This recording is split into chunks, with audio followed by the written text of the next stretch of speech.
जब इस उम्मत का प्लेटफॉर्म एक होगा। उम्मत का प्लेटफॉर्म क्या होगा? वातसिमू बिहब्लिल्लाहि जमीअन वला तफर्रकू। ऐ मुसलमानों, तुम अल्लाह की रस्सी को मिलकर के थाम लो और आपस में फिरकों में न बंटो।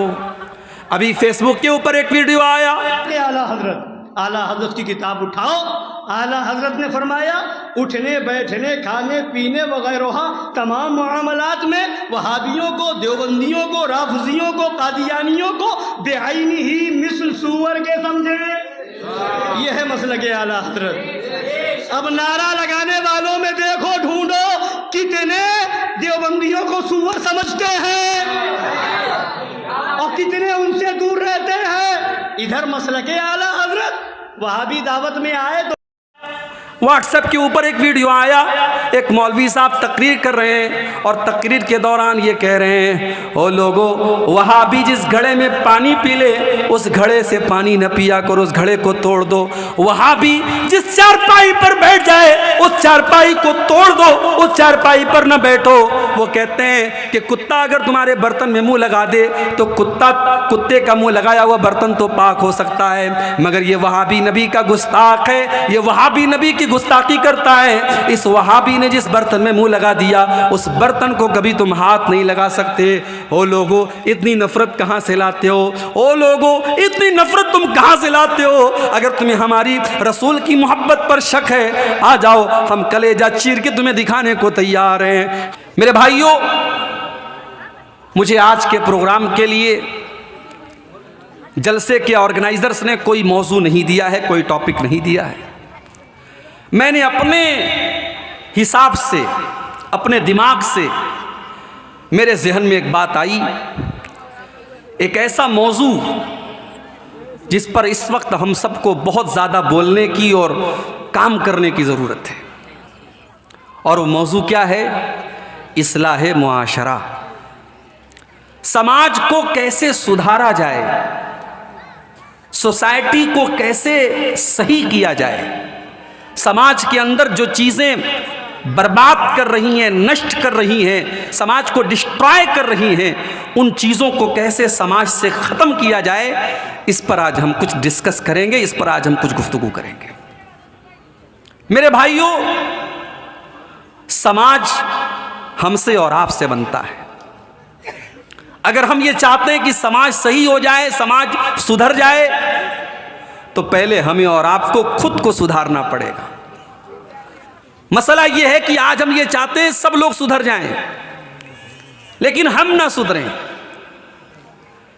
नमाज ना पढ़ने वाला बाप भी ये चाहता है मेरा बेटा नमाजी बन जाए, नमाज ना पढ़ने वाली माँ भी चाहती है मेरी बेटी नमाजी बन जाए। तो ऐसा तो नहीं हो सकता मेरे भाई। आपको अगर रोशनी करना है तो रोशनी करने के लिए सबसे पहले एक माचिस की तीली को जलाना पड़ेगा, पहले एक मोमबत्ती को जलाना पड़ेगा। जब एक मोमबत्ती या एक लाइट जब रोशन हो गई, उससे आप सैकड़ों लाइट रोशन कर सकते हैं। शुरुआत तो करनी पड़ेगी ना, और वो शुरुआत अपने आप से करनी पड़ेगी। अंग्रेजी में एक कहावत है, चैरिटी बिगिंस एट होम। नेकी की शुरुआत अपने घर से की जाती है, अपने आप से की जाती है। इसीलिए अल्लाह ताला कुरान करीम के 28वें पारे में फरमाता है, या अय्युहल्लज़ीना आमनू कू अनफुसकुम व अहलीकुम नारा। ऐ ईमान वालो, ऐ अपने आप को मुसलमान कहने वालों, ऐ मेरे आखिरी नबी का कलमा पढ़ने वालों, ऐ अपने आप को मोमिन कहने वालों, मुसलमान कहने वालों, कू अनफुसकुम व अहलीकुम नारा। अपने आप को और अपने परिवार को, अपनी फैमिली को, अपने बीवी बच्चों को, अपने घर वालों को जहन्नम की आग से बचाओ। या अल्लाह, हमने दुनिया की आग देखी है। किसी की दुकान में शॉर्ट सर्किट लग जाए और आग लग जाए, हमने देखा है पूरी दुकान जल के राख हो जाती है। हमने देखा है फ़लस्तीन के अंदर आग में जलते हुए छोटे छोटे बच्चों को हमने देखा है। अय अल्लाह, हमने दुनिया की आग तो देखी है, हमने जहन्नम की आग नहीं देखी। अय अल्लाह, जहन्नम की आग कैसी होगी? फरमाया वक़ूदुहन्नास वल हिजारा, जहन्नम की आग का ईंधन इंसान और पत्थर होंगे। जहन्नम की आग पेट्रोल से नहीं जलेगी, डीजल से नहीं जलेगी, कोयले से नहीं जलेगी, लकड़ी से नहीं जलेगी, उसका ईंधन इंसान और पत्थर होंगे। अय अल्लाह, दुनिया में एक मुजरिम को सजा होती है, वो मुजरिम जज से सौदेबाजी कर लेता है, अच्छे वकील को हायर करके पुलिस वालों से साठगांठ कर लेता है। बड़े बड़े बाहुबली, बड़े बड़े गुंडा लोग जेल के अंदर भी आराम से एसी के कमरों में रहते हैं। अय अल्लाह, क्या जहन्नम की जेल में भी साठगांठ हो जाएगी? अय अल्लाह, क्या जहन्नम में जाने वाले भी रिश्वत दे देंगे? फरमाया नहीं, अलैहा मलाइकतुन गिलाजुन शिदादुल ला यासून अल्लाह। जहन्नम के जो दारोगा होंगे और जहन्नम की जेल के जो जेलर होंगे वो बड़े खतरनाक होंगे। वो किसी के साथ कोई मुरव्वत नहीं करेंगे, वो किसी के ऊपर कोई दया नहीं करेंगे, वो वही करेंगे जिसका अल्लाह ताला उनको आदेश देगा, जिसका हुक्म अल्लाह ताला उनको देगा। तो जहन्नम की आग से अपने आप को बचाओ और अपनी फैमिली को, अपने परिवार को बचाओ मेरे भाई। एक साहब की बेटी की शादी है, उन्होंने मुझे व्हाट्सएप पर कार्ड भेजा, मौलाना साहब आपकी दावत है। मैंने कहा अच्छी बात है, इंशाअल्लाह शिरकत होगी। फिर उन्होंने दूसरा मैसेज किया, मौलाना साहब आपकी फैमिली की भी दावत है, आपको पूरे परिवार के साथ हम दावत दे रहे हैं। मैंने कहा अच्छी बात है, पूरे परिवार को लेकर के आएंगे। बच्चों से कहा, बच्चे खुश हो गए, चलो साथ में चलेंगे। मेरे भाइयों, हम किसी अच्छी जगह जाते हैं तो परिवार को लेकर के जाते हैं, हम कोई अच्छी चीज़ खाते हैं तो परिवार को साथ में शामिल करके खाते हैं, हम अपने परिवार से मोहब्बत करते हैं। अल्लाह कुरान में कह रहा है, कू अनफुसकुम व अहलीकुम नारा।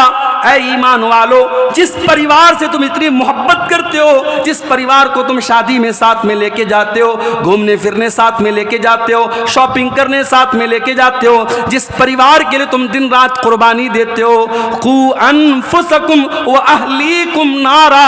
ऐ ईमान वालो, अपने आप को और अपने परिवार को जहन्नम की आग से बचाओ, जहन्नम की आग से बचाओ। मैं कहता हूं जहन्नम की आग तो बहुत बात की बात है। जहन्नम की आग के बारे में अल्लाह के नबी फरमाते हैं, दुनिया की आग से 70 गुना ज्यादा खतरनाक हो। मैं कहता हूं जहन्नम की आग की बात तो भी बहुत बाद में। अगर हमको सिर्फ ये पता लग जाए हमारे घर में सिलेंडर फट गया, अल्लाह ना करे, अल्लाह ना करे हमको ये पता लग जाए कि हमारे घर के अंदर आग लग गई, बच्चा और बीवी खतरे में, हम अपनी जान को जोखिम में डाल करके अपने बीवी बच्चों को बचाएंगे। मेरे प्यारे साथियों, जिस परिवार से इतनी मोहब्बत करते हो, अल्लाह कुरान में कह रहा है, कू अनफुसकुम व अहलीकुम नारा। ऐ ईमान वालो, अपने आप को और अपने परिवार को जहन्नम की आग से बचाने की चिंता क्यों नहीं करते हो? समाज को सुधारना है, पहले अपने आप को बचाओ, अपने परिवार को बचाओ। जब हर आदमी अपने आप को बचाएगा, अपने परिवार को बचाएगा, पूरे समाज की इस्लाह हो जाएगी, पूरा समाज सुधर जाएगा। मेरे प्यारे साथी, अब्दुल्लाह बिन मसूद को देखो, रात में तहज्जुद की नमाज पढ़ रहे हैं और तहज्जुद की नमाज पढ़ते हुए वो कुरान का 15वां पारा पढ़ रहे हैं। सूरे कहफ की आयतें उनकी जुबान पर जा रही हैं। मुझे नहीं पता कलियाचक वालों और सुल्तानगंज वालों, आप जुमा के दिन सूरे कहफ पढ़ते हो नहीं पढ़ते हो, लेकिन नहीं पढ़ते हो तो अल्लाह के वास्ते पढ़ा करो। मेरी माँ बहनों, आपसे भी कहना चाहता हूँ, जुमा के दिन जितने भी काम हो, बहुत सारे काम हमारी माएँ बहनें पूरे हफ्ते में नहीं करती हैं, जुमा के दिन करती हैं। वॉशिंग मशीन लगा लेती हैं, पूरे हफ्ते का कपड़ा वो जुमा को धोती हैं। मैं मानता हूँ आपको जुमा के दिन ज़्यादा काम होता है, मगर जुमा के दिन फजर की नमाज से लेकर के मगरिब की अजान के पहले पहले का जो टाइम है, इस टाइम के दौरान 15 मिनट का और 20 मिनट का टाइम निकाल लो और सूरे कहफ पढ़ लिया करो। अल्लाह के नबी फरमाते हैं, जिसने जुमा के दिन सूरे कहफ पढ़ ली, अगले जुमा तक अल्लाह ताला उसको रोशनी अता फरमाएगा, उसको नूर अता फरमाएगा। और जब अल्लाह का नूर हमें मिल जाएगा तो एक हफ्ते तक हम उसकी बरकत को महसूस करेंगे मेरे प्यारे साथियों। इसलिए ज़रूर 15 से 20 मिनट का टाइम लगता है, आप वक्त निकाल करके सूरह कहफ की तिलावत ज़रूर कर लिया करो। मेरी माएँ बहनें आप भी कर ले, मेरे भाइयों आप भी कर लिया करें। कल जुमा का दिन है, आप ये काम ज़रूर करें। अब्दुल्ला बिन मसूद तहज्जुद की नमाज पढ़ रहे हैं। तहज्जुद की नमाज के दौरान सूरह कहफ की तिलावत कर रहे हैं और सूरह कहफ पढ़ते हुए अब्दुल्ला बिन मसूद कुरान की इस आयत के ऊपर पहुंचते हैं। अल्लाह फरमाता है कि जब हज़रत मूसा और हज़रत खज़िर अलैहिस्सलाम, जब इन दोनों का गुज़र एक गाँव के पास से हुआ, जब ये दोनों एक गाँव से गुजरने लगे, अल्लाह फरमाता है फ़अबौ अन युज़य्यिफ़ूहुमा फ़वजदा फ़ीहा जिदारन युरीदु अन यनक़ज़ फ़अक़ामा। जब हज़रत मूसा और हज़रत खज़िर उस गांव में गए तो इन्होंने खाना मांगा। भूखे थे, प्यासे थे, इन्होंने खाना मांगा। गांव वाले बड़े कंजूस मक्खी चूस थे, उन्होंने खाना देने से इनकार कर दिया। गांव वाले बखील थे, कंजूस थे, उन्होंने उस दौर के 2 नबियों को खाना नहीं खिलाया। हज़रत मूसा को बड़ा गुस्सा आया। ये दोनों थके हारे थे, एक जगह बैठ गए। हज़रत मूसा ने देखा, हज़रत खज़िर ने देखा कि एक मकान की दीवार टेढ़ी और गिरने वाली है। हज़रत खज़िर खड़े हुए और उन्होंने खड़े होकर के उस दीवार को सीधा कर दिया।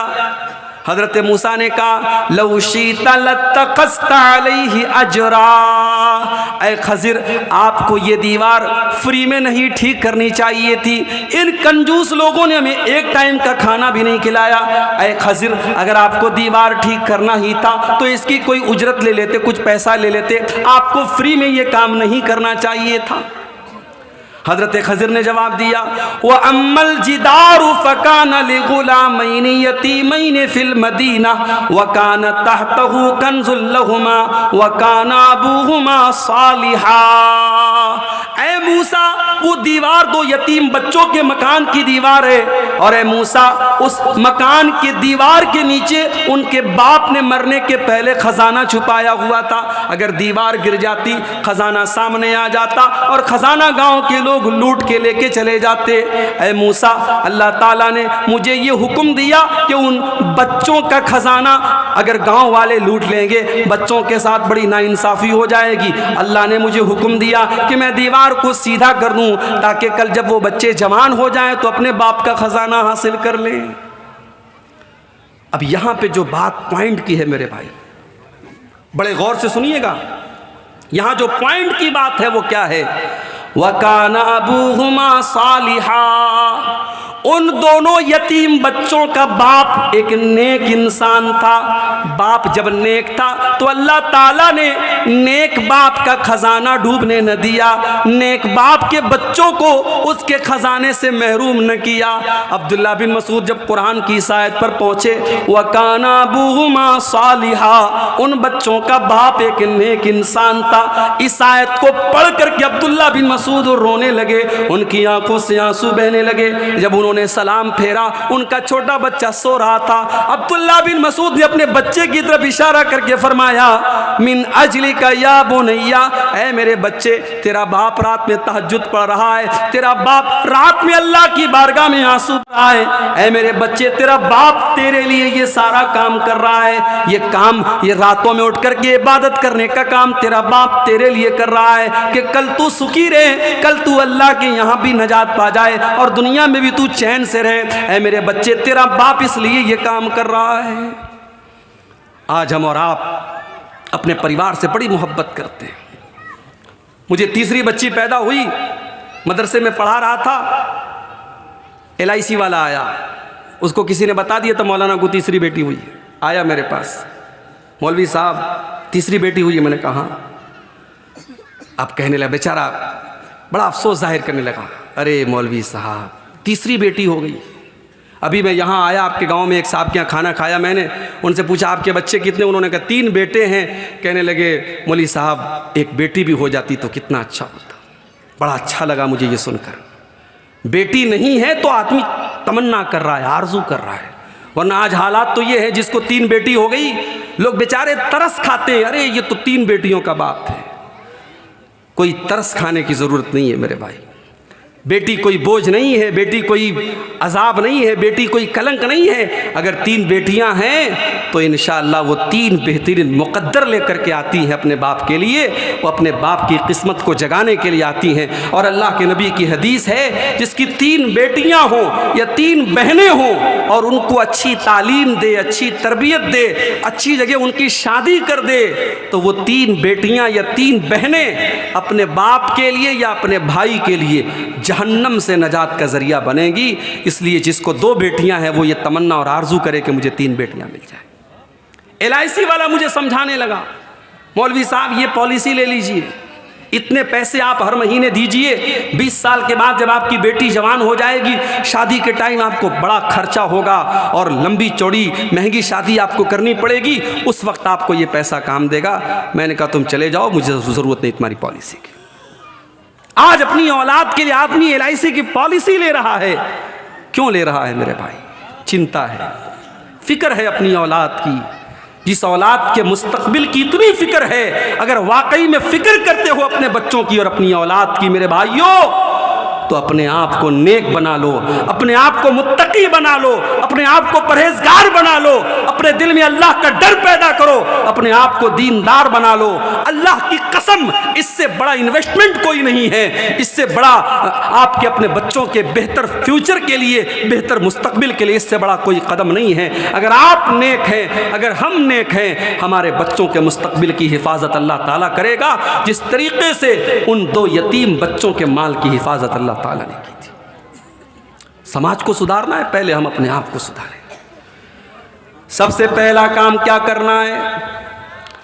अगर समाज को सुधारना है, हमारे बदन में हल्की फुल्की सर्दी जुकाम और बुखार होता है और साथ में हमको ये पता लग जाए कि हमको कोई बड़ी बीमारी हो गई है। अभी तिलडांगा के एक बहुत मशहूर हमारी जमात के हाजी जहांगीर साहब के यहाँ मैं दोपहर में एक दिन उनकी इयादत करने के लिए गया। मुझे पता लगा कई दिन से वो बीमार हैं, उनकी इयादत करने के लिए मैं गया। और जब मैं उनके यहाँ पहुँचा, उन्होंने कहा कि मौलाना साहब एक दिन अपने घर में चलते चलते मैं गिर गया था, कमर की हड्डी क्रैक हो गई, बिस्तर पड़ गए, कई महीनों बिस्तर पड़े रहे। जाहिर है कि अब उनको इतनी बड़ी बीमारी हो गई, अब उनको सर्दी जुकाम अगर होगा, वो डॉक्टर से सर्दी जुकाम के बारे में डिस्कस नहीं करेंगे, वो पहले अपनी हड्डी के बारे में डिस्कस करेंगे, क्योंकि वो बड़ी बीमारी है। बनारस में हमारे एक रिश्तेदार में बिल्कुल नौजवान लड़का, 25-30 साल का नौजवान लड़का बिल्कुल अचानक बीमार पड़ता है, डॉक्टर को दिखाता है, चेकअप कराया जाता है, डॉक्टर कहते हैं इसको टीबी हो गया है। कल तक जो नौजवान चलता फिरता नौजवान था, आज बिस्तर पड़ा हुआ है, सूख के लकड़ी हो चुका है, सूख के कांटा हो चुका है। एक बड़ी खतरनाक बीमारी टीबी नाम की उसको पकड़ चुकी है। बनारसी में मेरा जानने वाला एक नौजवान लड़का ब्लड कैंसर का मरीज होता है, 1 महीना 1.5 महीना हॉस्पिटल में एडमिट रहता है, फिर अल्लाह को प्यारा हो जाता है, इंतकाल हो जाता है उस बच्चे का। मेरे प्यारे भाइयों, मेरी प्यारी माँ बहनों, हमें बड़ी बीमारी होती है, हम पहले उसका इलाज कराते हैं, हम छोटी छोटी बीमारियों को बाद में देखते हैं। समाज की अगर इस्लाह करनी है, समाज को सुधारना है, समाज का सबसे बड़ी बीमारी क्या है, समाज का सबसे बड़ा पाप क्या है, समाज का सबसे बड़ा गुनाह क्या है? समाज का सबसे बड़ा गुनाह अल्लाह के साथ शिर्क करना है। इस धरती के ऊपर अल्लाह के साथ शिर्क किया जाए, अल्लाह को छोड़ करके किसी और के आगे सजदा किया जाए, अल्लाह को छोड़ करके किसी और से मदद मांगी जाए, अल्लाह को छोड़ करके किसी और की बढ़ाई बयान की जाए, इससे बड़ा पाप कोई नहीं, इससे बड़ा गुनाह कोई नहीं है। दुनिया का सबसे बड़ा पाप शिर्क है मेरे भाई।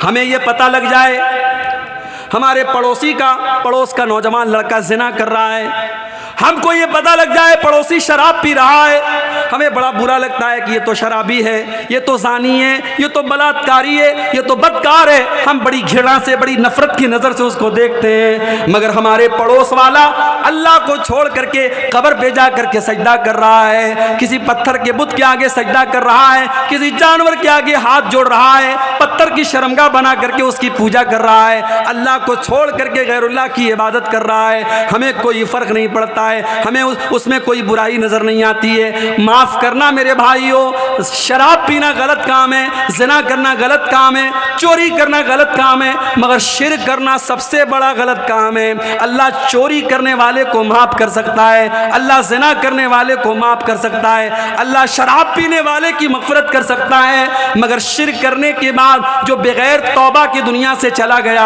अल्लाह कुरान में ऐलान करता है, इन्नहु मन युशरिक बिल्लाहि फ़क़द हर्रमल्लाहु अलैहिल जन्नह व मअवाहुन नार। ओ लोगों, जो शिर्क करके दुनिया से चला गया और उसी हालत में उसका इंतकाल हो गया, उसी हालत में वो मर गया, उसका ठिकाना जहन्नम है, वो जन्नत में कभी नहीं जाएगा। जन्नत उसके लिए हराम कर दी, हराम, जन्नत हराम है उसके लिए।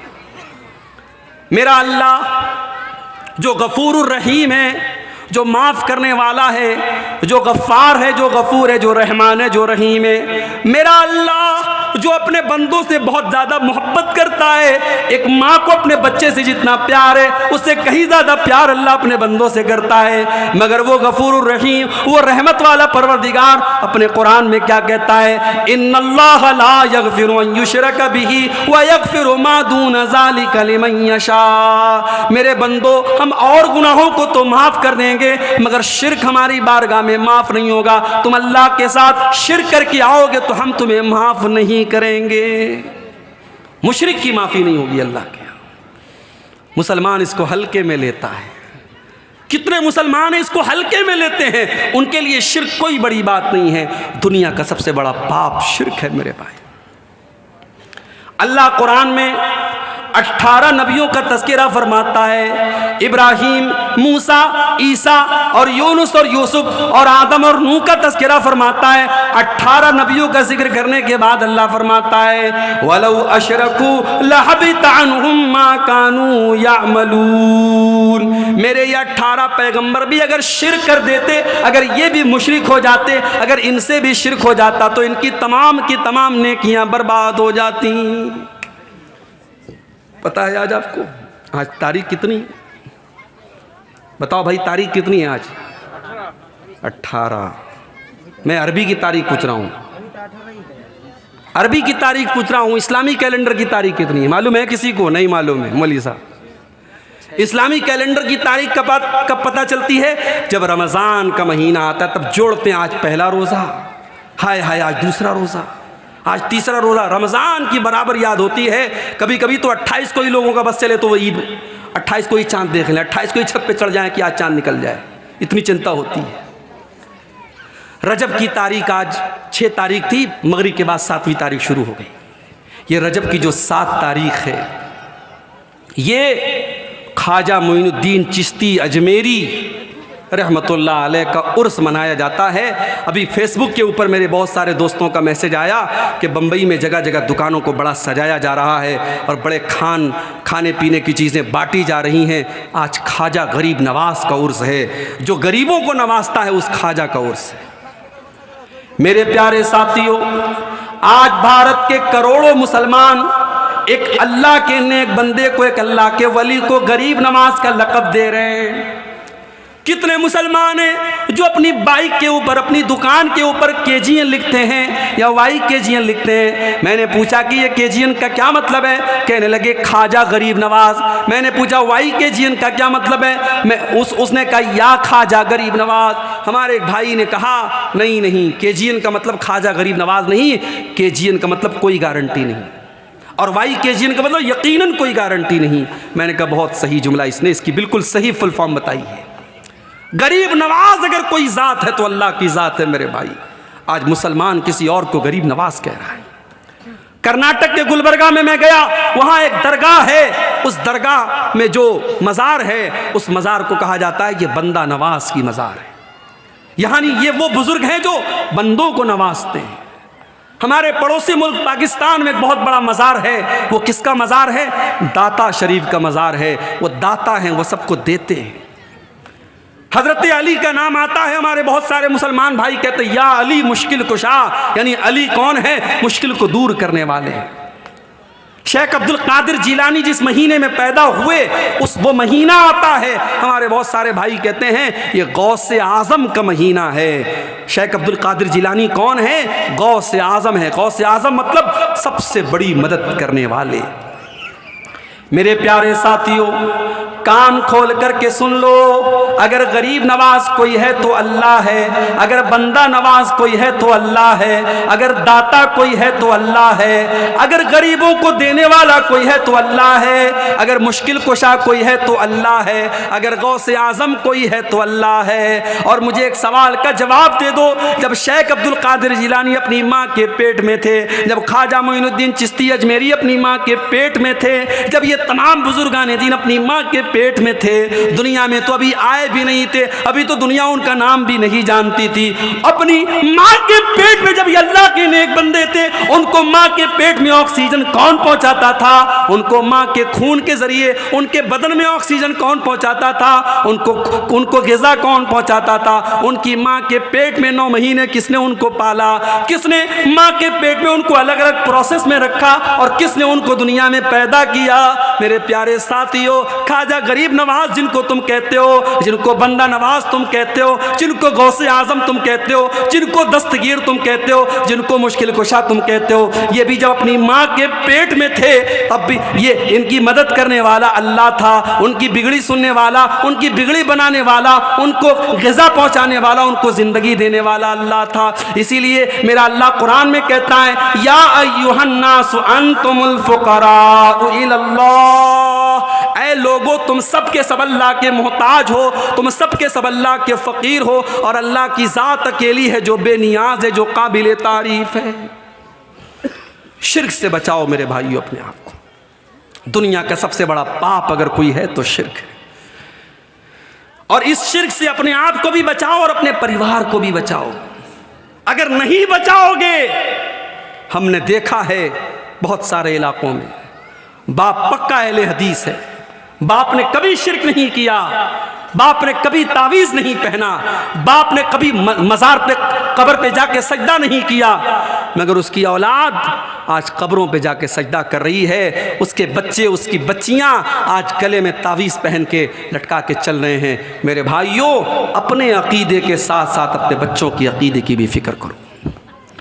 इब्राहीम अलैहिस्सलाम को देखो, इब्राहीम अलैहिस्सलाम जब अपने लखते जिगर इस्माइल को और अपनी बीवी हाजरा को जब मक्का के बियाबो गया सरजमीन पे छोड़ के जाने लगे, अपने बच्चे को अपनी बीवी को छोड़ के जाने लगे, इब्राहीम अलैहिस्सलाम अल्लाह की बारगाह में दुआ करते हैं, वइज़ क़ाला इब्राहीम रब्बि जअल हाज़ल बलद आमिना, ऐ अल्लाह इस मक्का शहर को तू अमन वाला बना दे, चैन वाला बना दे, वजुनुबनी व बनिया अन नअबुदल असनाम, और अल्लाह तू मुझे और मेरी औलाद को हमेशा शिर्क से बचाना, आय अल्लाह मुझे और मेरी औलाद को हमेशा बुत परस्ती से बचाना, आय अल्लाह मेरी औलाद कभी शिर्क न करे, मेरी औलाद कभी बुत परस्ती न करे, आय अल्लाह मेरी औलाद को हमेशा तो शिर्क से महफूज रखना। अपने बच्चों के अकीदे की फिक्र करो मेरे भाई। अपनी लड़कियों की शादी करो तो जहां तुम ये देखते हो लड़का इंजीनियर है कि नहीं है, लड़का डॉक्टर है कि नहीं है, लड़के का मकान शानदार है कि नहीं है, जब अपनी लड़कियों की शादी करो तो ये भी देखा करो लड़के वालों के यहाँ तौहीद है कि नहीं है, लड़के वाले कुरान और हदीस पर चलने वाले हैं कि नहीं है। कहीं ऐसा तो नहीं हमने ज़िंदगी भर अपनी बच्ची को शिर्क से बचाया और मेरी बच्ची वहाँ जाकर के मज़ार पे जाकर के उसको सजदा करना पड़ेगा।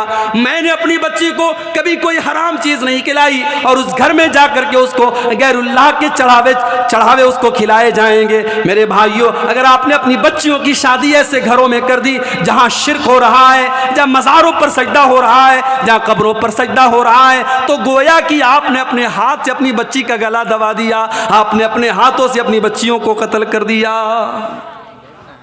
दुनिया में अपने बच्चों को कत्ल कर देना उतना बड़ा गुनाह नहीं है जितना बड़ा गुनाह अपने बच्चों को जहन्नम की आग में झोंक देना है। मेरे भाइयों, अपने साथ साथ अपनी औलाद के अकीदे की और तौहीद की फिक्र करो और आगे बढ़िए। समाज को सुधारना है, समाज की इस्लाह करना है। दूसरा काम आपको क्या करना है? पहला तो समझ गए आप, शिर्क से बचाना है। दूसरा काम क्या करना है? कुरान से ये उम्मत आज बहुत दूर हो गई है। मेरे नौजवान साथियों, अपने दिल पर हाथ रख के बताना, आखिरी बार आपने कुरान कब पढ़ा था? ओ मेरी प्यारी माँ बहनों, ज़रा ईमान से बताना कि आखिरी बार आपने कुरान कब पढ़ा था? हमारे कितने नौजवान हैं जिन्होंने आखिरी बार कुरान रमज़ान के महीने में पढ़ा था? दूसरा रमज़ान आने वाला है, बीच में एक बार भी फुर्सत नहीं मिली कि कुरान को उठा करके पढ़ सके।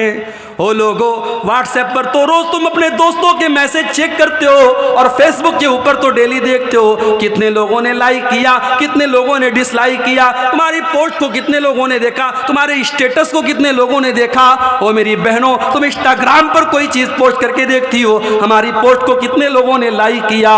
ओ लोगो, ये कुरान भी तो अल्लाह का कलाम है, ये कुरान भी तो अल्लाह का मैसेज है, ये कुरान भी तो अल्लाह का पैगाम है। इस कुरान को तुम खोलने की ज़रूरत क्यों नहीं महसूस करते? कुरान को क्यों नहीं पढ़ते मेरे भाई? कुरान को हमने बरकत की किताब बना दिया, कुरान को हमने गले में तावीज़ बना के लटकाने की किताब बना दिया। वो बड़ी अच्छी एक नज़्म है, बच्चों के किताब में आपको मिल जाएगी, सिलेबस में। ताकों में सजाया जाता हूँ, धो धो के पिलाया जाता हूँ, आँखों में बसाया जाता हूँ, हर वाज में सुनाया जाता हूँ। कुरान बरकत की किताब बना के रख दिया गया, ताकों में सजा दिया गया, आँखों में बसा लिया गया। कुरान पर कोई गौर करने को तैयार नहीं है, कुरान को कोई पढ़ने को तैयार नहीं है। ओ मेरे भाइयों, मेरी बहनों, आज कुरान का बांग्ला भाषा में भी अनुवाद हो चुका है, कुरान का इंग्लिश में भी ट्रांसलेशन मौजूद है, कुरान का उर्दू में भी तर्जमा मौजूद है। जो भाषा आपको आती हो, जो लैंग्वेज आपको आती हो, उस ज़बान में कुरान को समझने की कोशिश करो, कुरान को पढ़ा करो, कुरान पर गौर किया करो। ये बड़ी बरकत वाली किताब है। अल्लाह कुरान में कहता है, वक़ाल रसूल या रब्बि इन्न कौमी इत्तख़ज़ू हाज़ल कुरान महजूरा। क़यामत के दिन अल्लाह के प्यारे रसूल कहेंगे कि अय अल्लाह, मेरी कौम ने कुरान को छोड़ दिया था, मेरी कौम ने, मेरी उम्मत ने कुरान को छोड़ दिया था। अय लोगो, ये क़यामत के दिन अल्लाह के नबी अल्लाह की अदालत में एक केस दायर करेंगे, कहीं ये केस हमारे खिलाफ न पड़ जाए। ओ लोगो, कुरान से अपना ताल्लुक मजबूत कर लो। अल्लाह के प्यारे नबी फरमाते हैं, इन्नल्लाह यरफ़उ बिहाज़ल किताबि अक़वामन व यज़उ बिही आख़रीन। अल्लाह ताला कुरान के ज़रिए बहुत सारे लोगों को इज्जत देता है और इसी कुरान के ज़रिए बहुत सारे लोगों को जलील करता है। जो कुरान को पढ़ता है, जो कुरान पर अमल करता है, उसको अल्लाह इज्जत देता है, और जो कुरान को छोड़ देता है अल्लाह उसे जलील कर देता है। हमने कुरान को छोड़ दिया मेरे भाई। मोबाइल 1 घंटे के लिए डिस्चार्ज हो जाए, हमारे नौजवानों की तो ऐसा लगता है सांस अटक गई, सांस अटक गई। ऐसा लगता है 1 घंटे में कितना इंपॉर्टेंट काम उसका छूट रहा है, कितने मैसेज बेचारा भी नहीं देख पा रहा है, कितने व्हाट्सएप पर उसके दोस्तों ने वीडियो और फोटो भेजे होंगे वो नहीं देख पा रहा है। और कुरान एक एक महीना, एक एक साल गुजर जाता है और कुरान हमें पढ़ने की तौफीक नहीं होती है। मेरे भाइयों, ये उम्मत कुरान से दूर है। कुरान से अपना ताल्लुक मजबूत करो, उसके बगैर समाज की इस्लाह नहीं हो सकती। और आगे बढ़िए, समाज की इस्लाह करने के लिए तीसरा काम, समाज की बहुत बड़ी खराबी ये भी है कि आज समाज हमारा नमाज से दूर हो चुका है। इसी बंगाल के इलाके में, इसी झारखंड के और बिहार और बंगाल के इलाके में मैंने देखा है कि रात भर तकरीर होती है, फजर की अजान के टाइम जलसा ख़त्म होता है, अस्सलातु खैरुम मिनन नौम की आवाज़ दे करके फजर की अजान हो रही है। मुअज्जिन चिल्ला चिल्ला के कह रहा है, अस्सलातु खैरुम मिनन नौम। ओ लोगों, नमाज नींद से बेहतर है, ओ लोगों, नमाज नींद से बेहतर है। रात भर तकरीर सुनने वाला फजर की नमाज के टाइम जाके घर में सो जाता है और फजर की नमाज नहीं पढ़ता है। ओ लोगों, मस्जिद आप बनाने जा रहे हैं, बहुत अच्छी बात है, मस्जिद बना लीजिए, अल्लाह आपको मस्जिद की तामीर की तौफीक दे। मगर याद रखना, अगर आपने मस्जिद बना ली लेकिन मस्जिद को नमाजियों से आबाद न किया तो शायर कहता है, मस्जिद तो बना ली शब भर में ईमान की हरारत वालों ने, मस्जिद तो बना ली शब भर में ईमान की हरारत वालों ने। मन अपना पुराना पापी था, बरसों में नमाजी बन न सका। मस्जिद को बनाने से बड़ा काम है, मस्जिद मस्जिद को आबाद करना। आबाद नहीं करोगे तो मिसालें मौजूद है मेरे भाइयों। जिस मस्जिद में 450 साल तक नमाज हुई, उस मस्जिद को तोड़ दिया गया, मुनहदिम कर दिया गया। और आज जो हालात हैं मेरे भाइयों, बयान के पार हैं। बस अल्लाह से दुआ करो, अल्लाह रब्बुल आलमीन हमारी मसाजिद की हिफाजत फरमाए।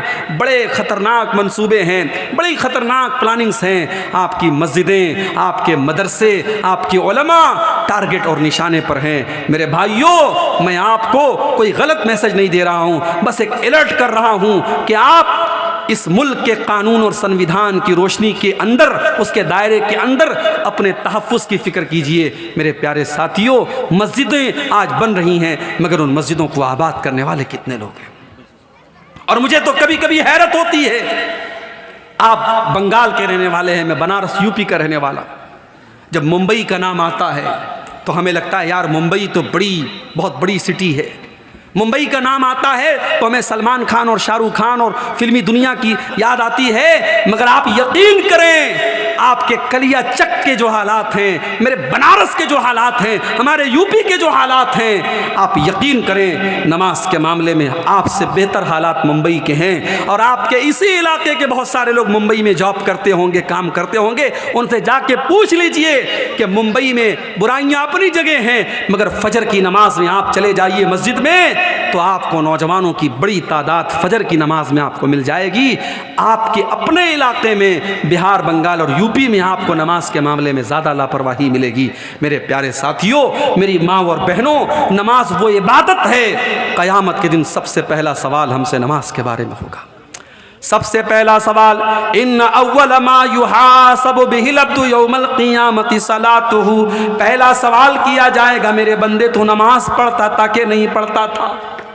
यह अलग बात है, अगर कोई नमाज नहीं पढ़ता है तो क्या वो काफिर हो गया? इसके बारे में उलमा का इख्तिलाफ है। बहुत सारे उलमा कहते हैं कि नमाज जो नहीं पढ़ता है वो काफिर हो गया, और जब काफिर हो गया, उसने मुर्गा काट के दिया, उसने बकरा काटा, उसने जानवर को ज़बा किया, उसका ज़बिया भी हलाल नहीं होगा। ये बहुत सारे उलमा का मौक़िफ़ है। मगर जो बात दलील के एतबार से ज़्यादा मजबूत नज़र आती है वो ये है कि जो सुस्ती की वजह से, काहिली की वजह से नमाज नहीं पढ़ता है, वो ये मानता है कि नमाज ज़रूरी है, नमाज फ़र्ज़ है, लेकिन सुस्ती और काहिली की वजह से नमाज नहीं पढ़ता है, वो बहुत बड़ा गुनहगार है। मगर वो काफिर नहीं है, वो मुसलमान है। अगर वो जानवर को ज़बा करता है, उसका ज़बिया हलाल है, उसका हाथ का ज़बा किया हुआ जानवर हम खा सकते हैं, मगर बहुत बड़ा गुनाह कर रहा है। इसलिए कि क़यामत के दिन पहला सवाल क्या होगा? नमाज के बारे में होगा। अगर नमाज का मामला सही है तो इंसान कामयाब है, अगर नमाज का मामला गड़बड़ है तो इंसान नाकाम हो जाएगा मेरे भाई। इसीलिए अल्लाह कुरान के 29वें पारे में फरमाता है, जब जन्नती जन्नत में चले जाएंगे और जहन्नमी जहन्नम में चले जाएंगे तो जन्नती लोग जहन्नमियों से सवाल करेंगे, मा सलककुम फी सक़र, ऐ जहन्नमियों तुम जहन्नम में क्यों चले आए? तुमने कौन सा गुनाह किया था? तो जहन्नमी पहला जवाब क्या देंगे? क़ालू लम नकु मिनल मुसल्लीन, कहेंगे हम नमाज नहीं पढ़ा करते थे, हम नमाजी नहीं थे, हम बेनमाजी थे, हम नमाज के टाइम खेल कूद किया करते थे, हम नमाज के टाइम तमाशे किया करते थे, हम नमाज के टाइम फजूल काम किया करते थे, हम नमाज नहीं पढ़ते थे। मेरे नौजवान साथियों, कलियाचक का इलाका बिजनेसमैन लोगों का इलाका है, कारोबारी लोगों का इलाका है। इस इलाके में लोग बिजनेस को तरजीह देते हैं, नौकरी के मुकाबले में कारोबार को तरजीह देते हैं। मगर मैं आपको एक बात बता दूं, आपका कारोबार नमाज से बढ़ के नहीं है, आपका बिजनेस, आपका व्यापार नमाज से बढ़ के नहीं है। मेरी माँ बहनों, आपके घर में जितने भी काम हो जाएं, नमाज का टाइम हो जाए, सारे काम को स्टॉप करके पहले नमाज पढ़ो। अल्लाह कुरान में कहता है, रिजालुल्ला तुलहीहिम तिजारतुन वला बैउन अन ज़िक्रिल्लाह, मेरे नेक बंदे तो वो हैं, उनका कारोबार, उनकी तिजारत उनको अल्लाह के जिक्र से और नमाज से कभी गाफिल नहीं करता है। यखाफून यौमन ततक़ल्लबु फ़ीहिल क़ुलूब वल अबसार, नार। नमाज पढ़ने वाले बंदे अल्लाह से डरते हैं, उनके दिल में डर है उस दिन का जिस दिन आंखें और दिल पलट जाएंगे, जिस दिन लोगों का दहशत के मारे उनकी आंखें अपनी जगह पे नहीं रहेगी, उनके दिल अपनी जगह पे नहीं होंगे। क़यामत के दिन का डर जिसके दिल में होगा वो नमाज की पाबंदी करेगा। मेरे प्यारे साथियों, जिस नबी से हम मोहब्बत करते हैं, जिस नबी का कलमा हम पढ़ते हैं, उस नबी ने अपने आखिरी टाइम में उम्मत को क्या वसीयत की थी? अस्सलात अस्सलात वमा मलकत ईमानुकुम, ऐ लोगों नमाज पढ़ते रहना, ऐ लोगों नमाज पढ़ते रहना। अगर नबी से मोहब्बत है और नबी से अगर आपको ताल्लुक़ है तो नमाज के लिए मेरे भाइयों सारे काम आप ज़िंदगी के एक तरफ कर दीजिए। नमाज से आपको दूर नहीं रहना है, नमाज की पाबंदी करना है और इतनी पाबंदी करना है कि अल्लाह के नबी फरमाते हैं वरजुलुन क़ल्बुहु मुअल्लक़ुन बिल मसाजिद, इंसान का दिल नमाज में लग जाए, नमाज से जुड़ जाए, उसका दिल मस्जिद में अटक जाए, एक टाइम की नमाज छूट जाए तो उसको ऐसा लगे कि हाँ मेरा कुछ छूट गया। आजकल सफ़र करना आसान काम नहीं है। पहले लोग रेलवे स्टेशन पर नमाज़ पढ़ लेते थे, एयरपोर्ट पर नमाज़ पढ़ लेते थे, ट्रेन में नमाज़ पढ़ लेते थे। अभी हालात उतने बेहतर नहीं हैं। तो जो नमाज की पाबंदी करने वाला इंसान है, अगर वो सफ़र में रहता है तो बेचारा परेशान रहता है, या अल्लाह जल्दी से मंजिल पर पहुँच जाऊँ, कई टाइम की नमाज मेरी छूट रही है। सफ़र में हालात ऐसे हो गए आदमी हर जगह नमाज नहीं पढ़ सकता है, तो ऐसा इंसान फ़िक्र में रहता है, टेंशन में रहता है, चिंता में रहता है। मेरे भाइयों, नमाज की ऐसी फ़िक्र अपने दिल में पैदा करो, इसके बगैर समाज की इस्लाह नहीं हो सकती। और आगे बढ़िए, समाज की इस्लाह करना है तो एक और बहुत बड़ी बुराई से समाज को पाक करना होगा। और वो बुराई क्या है? उस बुराई को बिदात कहा जाता है। दीन के अंदर नई कोई चीज़ निकाली जाए, दीन के अंदर कोई नया काम दीन समझ करके निकाला जाए तो वो काम बिदात है। मुझे बहुत अच्छी तरीके से याद है, शायद 2 साल पहले की बात है, मेरा कलियाचक के इलाके में कहीं प्रोग्राम था। मैं मालदा से जब कलियाचक की तरफ आने लगा, 12 रबीउल अव्वल की तारीख थी, सारे रास्ते ब्लॉक थे और मुसलमानों के जुलूस निकल रहे थे और बड़े बड़े डीजे के साउंड बज रहे थे। जवान जवान लड़कियां अपने अपने घरों से निकल करके अपने नबी की पैदाइश का जश्न मना रही थीं। बड़े बड़े डीजे साउंड पर अल्लाह के नबी की तारीफ में कसीदे पढ़े जा रहे थे। ओ लोगों, ये मंजर देख करके दिल को बड़ी तकलीफ हुई। जिस नबी ने कभी म्यूज़िक की आवाज़ को नहीं सुना, जिस नबी ने म्यूज़िक की आवाज़ को मिज़मारुश शैतान करार दिया, आज म्यूज़िक बजा बजा के उस नबी की पैदाइश की खुशी मनाई जा रही है। जिस नबी ने अपनी उम्मत की औरतों को पर्दा करने का हुक्म दिया और बेपर्दा निकलने से मना किया, उसी नबी की पैदाइश की खुशी के नाम पर जवान जवान लड़कियां सज धज करके, मेकअप करके, लिपस्टिक लगा करके, मेकअप लगा करके, क्रीम पाउडर लगा करके अपने घरों से बेहतरीन कपड़े पहन करके निकल रही हैं। वल्लाह ये मंजर देख करके बड़ी दिल को तकलीफ पहुंची। ये काम आपके कलियाचक की मार्केट में मैंने देखा, ये काम हुआ। मेरे प्यारे साथियों, ये काम देख करके बहुत से लोगों को बड़ा अच्छा लग रहा था। लोग अपने अपने घरों से निकल रहे हैं, पैसा खर्च कर रहे हैं, टाइम लगा रहे हैं। किस नाम पे? नबी की मोहब्बत के नाम पे, इस्लाम के नाम पे, दीन के नाम पे। मगर ये काम 1400 साल पहले नबी ने नहीं किया, नबी के सहाबा ने नहीं किया। इस काम को हम बिदात कहते हैं। जो काम सवाब समझ के किया जाए, दीन समझ के किया जाए और उसका सबूत ना हो, उसका प्रूफ ना हो, वो काम नबी ने न किया हो, नबी के सहाबा ने न किया हो, उस काम को बिदात कहते हैं। और अल्लाह के प्यारे नबी अपने हर खुतबे में क्या फरमाते थे? वशर्रुल उमूरी मुहदसातुहा व कुल्लु मुहदसतिन बिदा व कुल्लु बिदातिन ज़लाला व कुल्लु ज़लालतिन फिन्नार। दीन के अंदर नया निकाला गया काम बिदात है और हर बिदात गुमराही है और हर गुमराही जहन्नम की तरफ लेकर के जाने वाली है। इमाम मालिक रहमतुल्लाह अलैह बड़ी प्यारी बात कहते हैं। इमाम मालिक कहते हैं, ओ लोगों कान खोल करके सुन लो, अल्लाह ने अपना दीन मुकम्मल कर दिया। अल्लाह ने 1400 साल पहले, इमाम मालिक तो अल्लाह के नबी के 100 साल बाद के हैं, तो वो कहते हैं 100 साल पहले जब कुरान की आयत नाजिल हुई, अल-यौमा अकमलतु लकुम दीनकुम व अतममतु अलैकुम नेमती व रदीतु लकुमुल इस्लाम दीना, अल्लाह ने ऐलान कर दिया कि ऐ लोगों, मैंने तुम्हारे दीन को मुकम्मल कर दिया और मैंने अपनी नेमत को तमाम कर दिया और इस्लाम को मैंने तुम्हारे लिए पसंद कर लिया। इमाम मालिक कहते हैं, वो लोगों जिसने दीन के अंदर कोई नया काम निकाला, फ़क़द ज़ाम अन्ना मुहम्मदन खान रिसाला, वो ये क्लेम कर रहा है, वो ये दावा कर रहा है कि मोहम्मद रसूलुल्लाह ने अल्लाह के दीन को पूरा नहीं पहुंचाया, अल्लाह के नबी ने अधूरा दीन पहुंचाया, अल्लाह के नबी ने इनकम्प्लीट दीन पहुंचाया और ये बिदअत निकाल करके उसको पूरा कर रहा है। इसलिए कि अल्लाह कुरान में क्या कहता है, अल यौमा अकमलतु लकुम दीनकुम, ओ लोगो मैंने तुम्हारे दीन को मुकम्मल कर दिया। इमाम मालिक कहते हैं, फमा लम यकुन यौमइज़िन दीना फला यकूनुल यौम दीना, जो चीज़ नबी के दौर में दीन नहीं थी वो आज भी दीन नहीं हो सकती। सवाल आता है, मुर्दे को दफनाया गया, दफनाने के बाद इमाम साहब खड़े होकर के दुआ कर रहे हैं और जितने मुक्तदी हैं सब आमीन आमीन कर रहे हैं। सवाल आता है, मौलवी साहब क्या ये तरीक़ा सही है? सही नहीं है, इसलिए कि नबी ने दुआ करने का हुक्म दिया है, इज्तिमाई दुआ करने का हुक्म नहीं दिया है। मुर्दे को आपने दफना लिया, फसलू लहु तस्बीत, अल्लाह के नबी फरमाते हैं मुर्दे की साबित कदमी के लिए दुआ करो। हर आदमी हाथ उठा के अपने अपने तौर पे दुआ करे, लेकिन एक आदमी दुआ कर रहा है और बाकी सब आमीन कह रहे हैं, इस शक्ल का सबूत नहीं मिलता है, इससे हमें परहेज़ करना चाहिए। कहीं कहीं मुर्दे को दफनाने के बाद खड़े होकर के वहाँ अजान देने लगते हैं, पूरी पूरी अजान देते। पूछो भाई ये क्या कर रहे हो?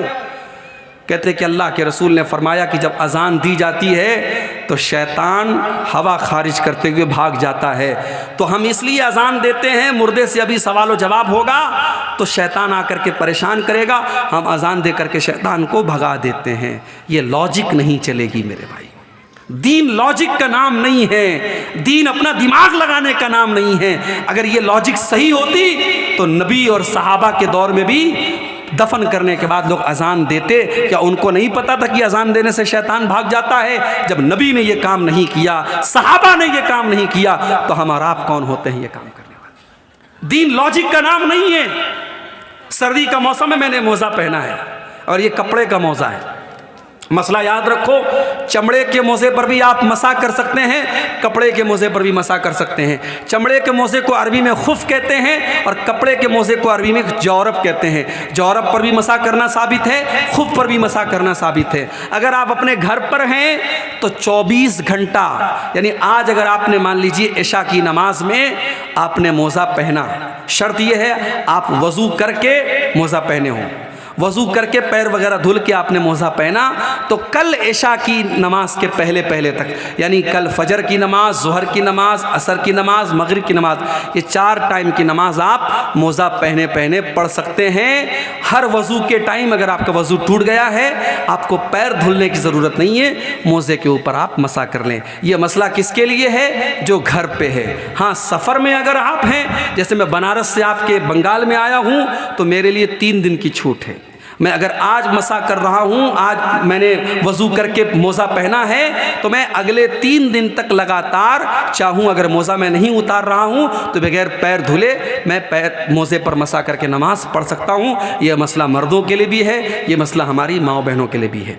लेकिन आप गौर करें, हम जब मोज़ा पहनते हैं मोज़े के ऊपर मसा करते हैं, और जैसे दोनों कान का एक साथ मसा करते हैं, ऐसे दोनों हाथ हल्का सा भिगो करके दोनों मोज़े पर एक साथ मसा कर लेना चाहिए। लेकिन हम मसा हमेशा ऊपर करते हैं, नीचे नहीं करते। जबकि हम मोज़ा पहन के जब चलते हैं तो जो डस्ट होता है, जो गर्दो गुबार होता है, जो धूल होती है, वो नीचे लगती है।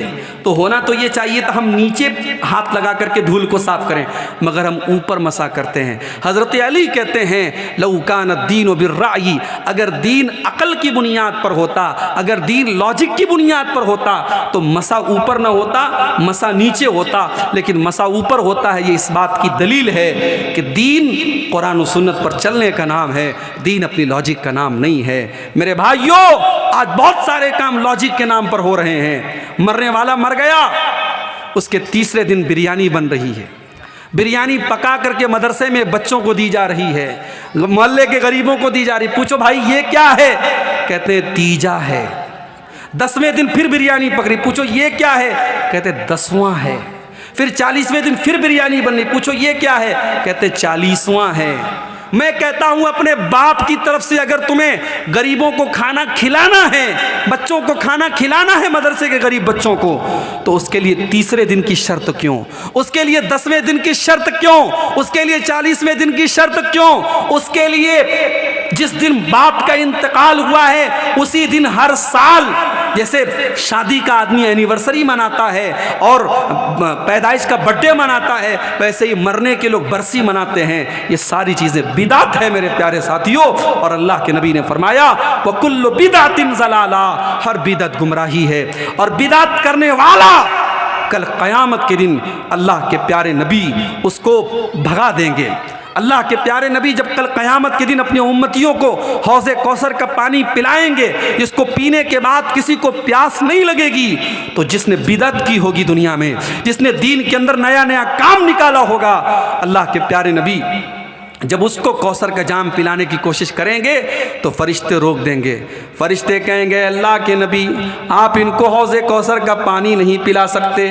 अल्लाह के नबी फरमाएंगे ये तो मेरी उम्मत के लोग हैं, ये तो मेरा कलमा पढ़ने वाले लोग हैं। ऐ फरिश्तों तुम मुझे क्यों मना कर रहे हो, इनको पानी क्यों नहीं पिलाने दे रहे हो? फरिश्ते जवाब देंगे इन्नका ला तदरी मा अहदसु बादक, ऐ अल्लाह के नबी आप नहीं जानते इन्होंने आपके बाद दीन में कौन कौन से नए नए गुल खिलाए हैं। तो बिदात से जब तक हम समाज को पाक नहीं करेंगे समाज की इस्लाह नहीं हो सकती। और आगे बढ़िए, समाज की इस्लाह करना है, एक और काम भी करना है मेरे भाइयों, फिरका परस्ती को ख़त्म करना है, उम्मत को एक करना है, उम्मत को लड़ाना नहीं है, उम्मत को इत्तेहाद, उम्मत के अंदर एकता पैदा करना, यूनिटी पैदा करना है। उम्मत एक कब होगी?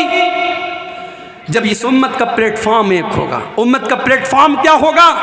वातसिमू बिहब्लिल्लाहि जमीअन वला तफर्रकू, ऐ मुसलमानों तुम अल्लाह की रस्सी को मिलकर के थाम लो और आपस में फिरकों में न बंटो।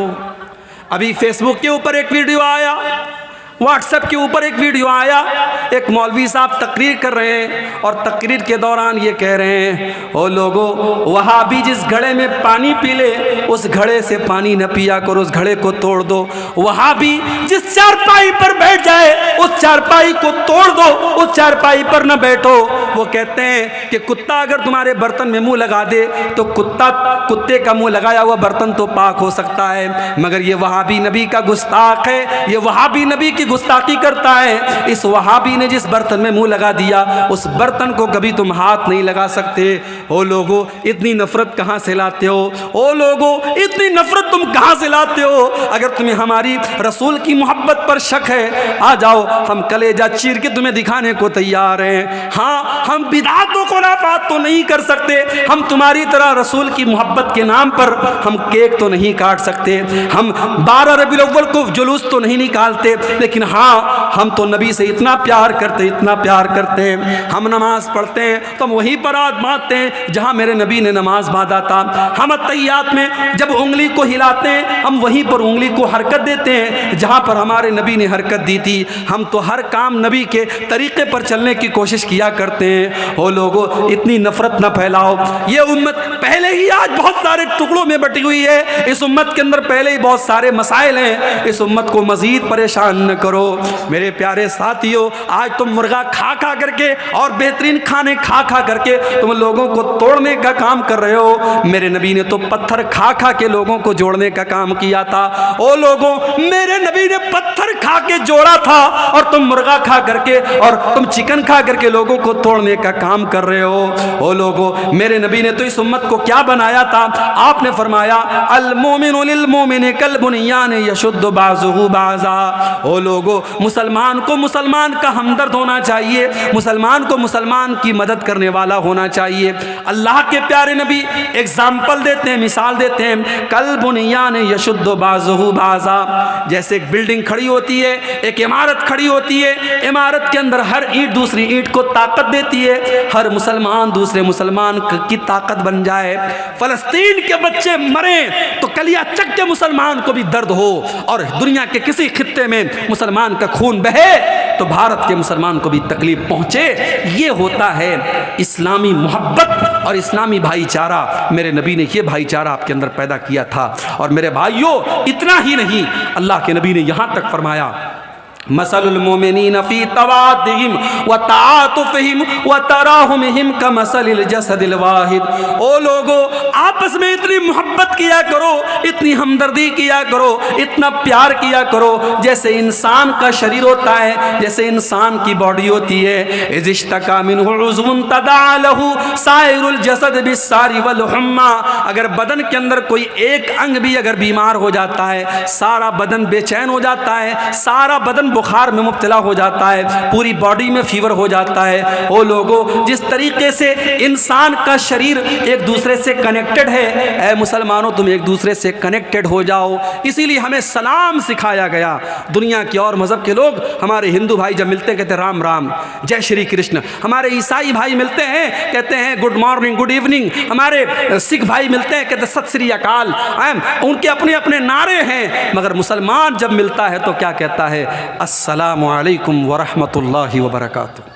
मुसलमान ये बोलता है, दुश्मन भी सामने आ जाए, अल्लाह के नबी ने फरमाया जिसे तुम पहचानते हो उसे भी सलाम करो, जिसे नहीं पहचानते उसे भी सलाम करो। जब हमने सलाम कर दिया, सारी नफरत तो हवा हो गई, सारी नफरत तो मिट गई। जब मैंने अपने दुश्मन से कह दिया अस्सलामु अलैकुम वरहमतुल्लाहि वबरकातुहू, तो दुश्मनी तो मैंने तभी ख़त्म कर दी क्योंकि मैंने कह दिया, ऐ मेरे दुश्मन, मैं सलामती की दुआ कर रहा हूँ तेरे लिए, मैं रहमत की दुआ कर रहा हूँ तेरे लिए, मैं बरकत की दुआ कर रहा हूं तेरे लिए। इतनी बड़ी दुआ जब मैंने दे दी तो फिर दुश्मनी कहां रह गई? इसीलिए अल्लाह के नबी फरमाते हैं कि मैं तुमको वो नुस्खा बताता हूं। ओ लोगो, तुम जन्नत में नहीं जा सकते जब तक तुम एक दूसरे से मोहब्बत ना करो, और मैं तुमको बताता हूं कि वो कौन सा तरीका है। जब तुम उस पर अमल करोगे तो एक दूसरे से मोहब्बत करने लगोगे। अफ्शुस सलाम बैनकुम, आपस में सलाम को बढ़ाओ, एक दूसरे को सलाम किया करो। जितना सलाम को बढ़ाओगे उतनी मोहब्बत तुम्हारे अंदर पैदा होगी। मेरे भाइयों, समाज की इस्लाह करना है, नफरत को ख़त्म करना पड़ेगा, फ़िरका परस्ती को ख़त्म करना पड़ेगा। ठीक है, मसलक का इख्तिलाफ है, हमारे बहुत सारे मुसलमान भाई बहुत सारी गलतियों में मुब्तला हैं। हम प्यार से, मोहब्बत से, अखलाक से उनकी हम इस्लाह करेंगे, मगर हम नफ़रत का चूरन नहीं बांटेंगे, हम नफ़रत का प्रचार नहीं करेंगे, हम गले लग कर के मोहब्बत के साथ काम करेंगे। मेरे भाइयों, समाज की इस्लाह करना है, एक और काम भी करना है। अभी 2-3 हफ्ता पहले जुमा का खुतबा मैंने इसी कलिया चक में एक जगह पड़ती है मालदार पाड़ा, वहाँ पे मैंने जुमा का खुतबा दिया, टाइम दिया मैंने, लेकिन मजबूरी आ गई। मेरा प्रोग्राम रात में खड़गपुर में था, ट्रेन से मुझे सुबह वंदे भारत से हावड़ा से आपके मालदा उतरना था। ट्रेन मेरी 5 मिनट में लेट पहुँचा, मिस हो गई। मेरा जुमा भी रास्ते में चला गया, जुमा मैं नहीं पढ़ा पाया।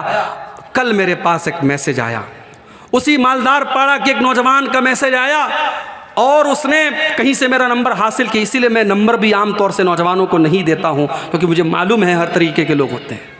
मैं जुमा के खुतबे में नहीं पहुंच पाया तो इसी कलिया चक के उसी इलाके के एक नौजवान ने मुझे मैसेज किया और कहा कि मौलवी साहब, आप बहुत बड़े धोखेबाज हैं, बहुत बड़े धोखेबाज हैं, आपने धोखा दिया है। ये आज हमारे नौजवान का हाल है। आप अपने मेहमान की, अपने आलिम की इज्जत नहीं कर सकते तो मेरे भाई ऐसे अखलाक का क्या मतलब है? आज हमें अपने अखलाक को भी सुधारने की ज़रूरत है। हम अहले हदीस हैं, हम शिर्क नहीं करते, हम मज़ार पे सजदा नहीं करते। इसका मतलब ये नहीं कि हमारे 100 खून माफ़ हो जाएंगे, हमें अपने अखलाक को भी अच्छा बनाना पड़ेगा। हज़रत अबू ज़र ग़िफ़ारी रज़ी अल्लाह तआला अन्हु अल्लाह के नबी के पास आते और कहते हैं, अल्लाह के नबी मुझे कोई वसीयत कर दीजिए, मुझे कोई इंपॉर्टेंट बात बता दीजिए, मुझे कोई महत्वपूर्ण बात बता दीजिए। अल्लाह के नबी 2 बातें उनको बताते हैं। और कलिया चक वालों, सुल्तानगंज वालों, ये 2 बातें अगर आपने नोट कर ली, मैं समझता हूँ कि मेरी पूरी तकरीर कामयाब हो जाएगी। ये 2 बातें अगर आपने सीख ली। अल्लाह के नबी अबू ज़र ग़िफ़ारी से कहते हैं, अय अबू ज़र ग़िफ़ारी, इत्तक़िल्लाह हैसुमा कुन्ता, तुम जहाँ भी रहो अल्लाह से डरो। अपने घर में हो तब भी अल्लाह से डरो, मस्जिद में हो तब भी अल्लाह से डरो, जलसे में गए हो तब भी अल्लाह से डरो, और मार्केट में हो तब भी अल्लाह से डरो, अपने कमरे में बंद हो तब भी अल्लाह से डरो, और पब्लिक के सामने हो तब भी अल्लाह से डरो। इत्तकिल्लाह हैसुमा कुंता, ऐ अबू ज़र ग़िफ़ारी तुम जहां पर भी रहो अल्लाह से डरते रहना।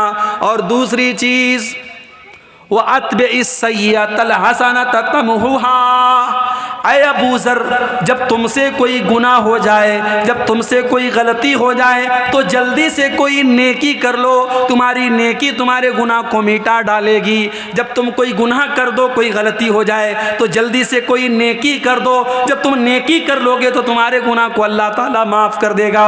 और तीसरी चीज़ व खालिक़िन नास बिखुल्क़िन हसन, ऐ अबू ज़र लोगों से अच्छे अखलाक से पेश आया करो, लोगों के साथ बुरा व्यवहार न किया करो, लोगों के साथ बदतमीजी न किया करो।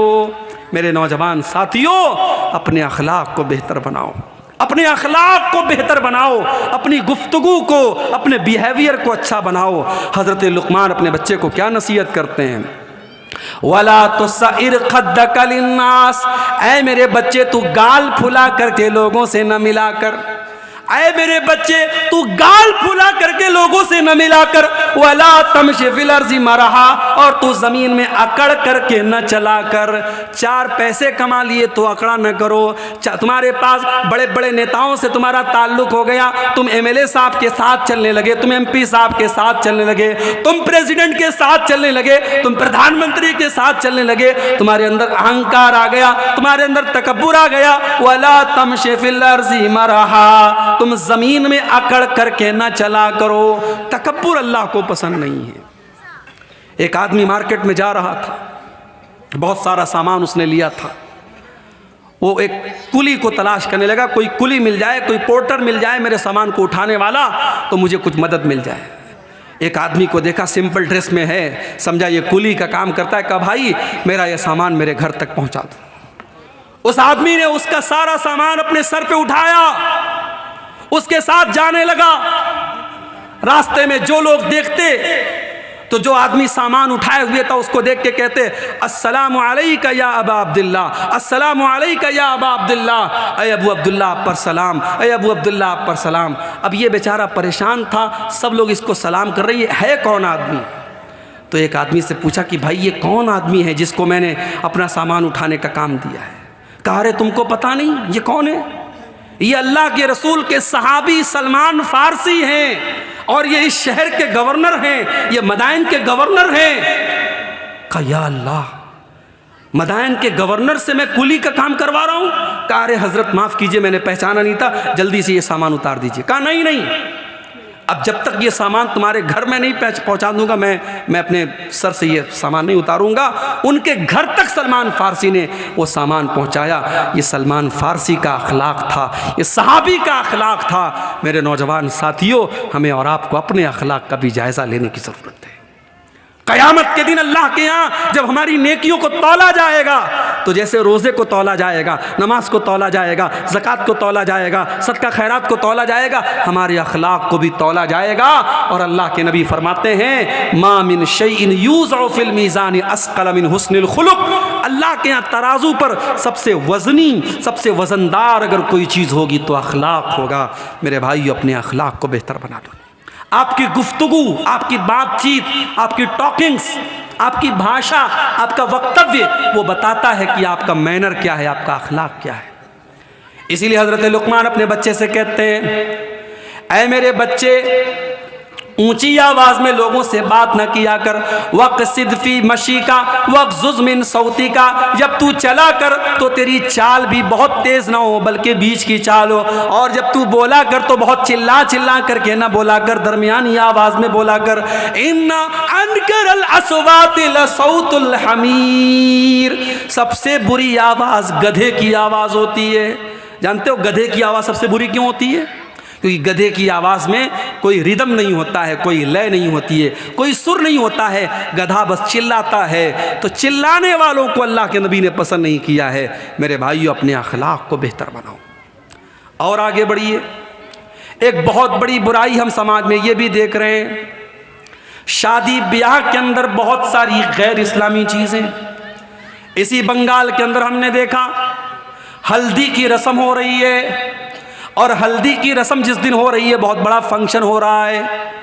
सारी लड़कियों ने हल्दी कलर के कपड़े पहने हुए हैं, सारे लड़कों ने हल्दी कलर के कपड़े पहने हुए हैं, पूरा खाना पीना हो रहा है। और क्या हो रहा है साहब, ये हल्दी की रस्म हो रही है।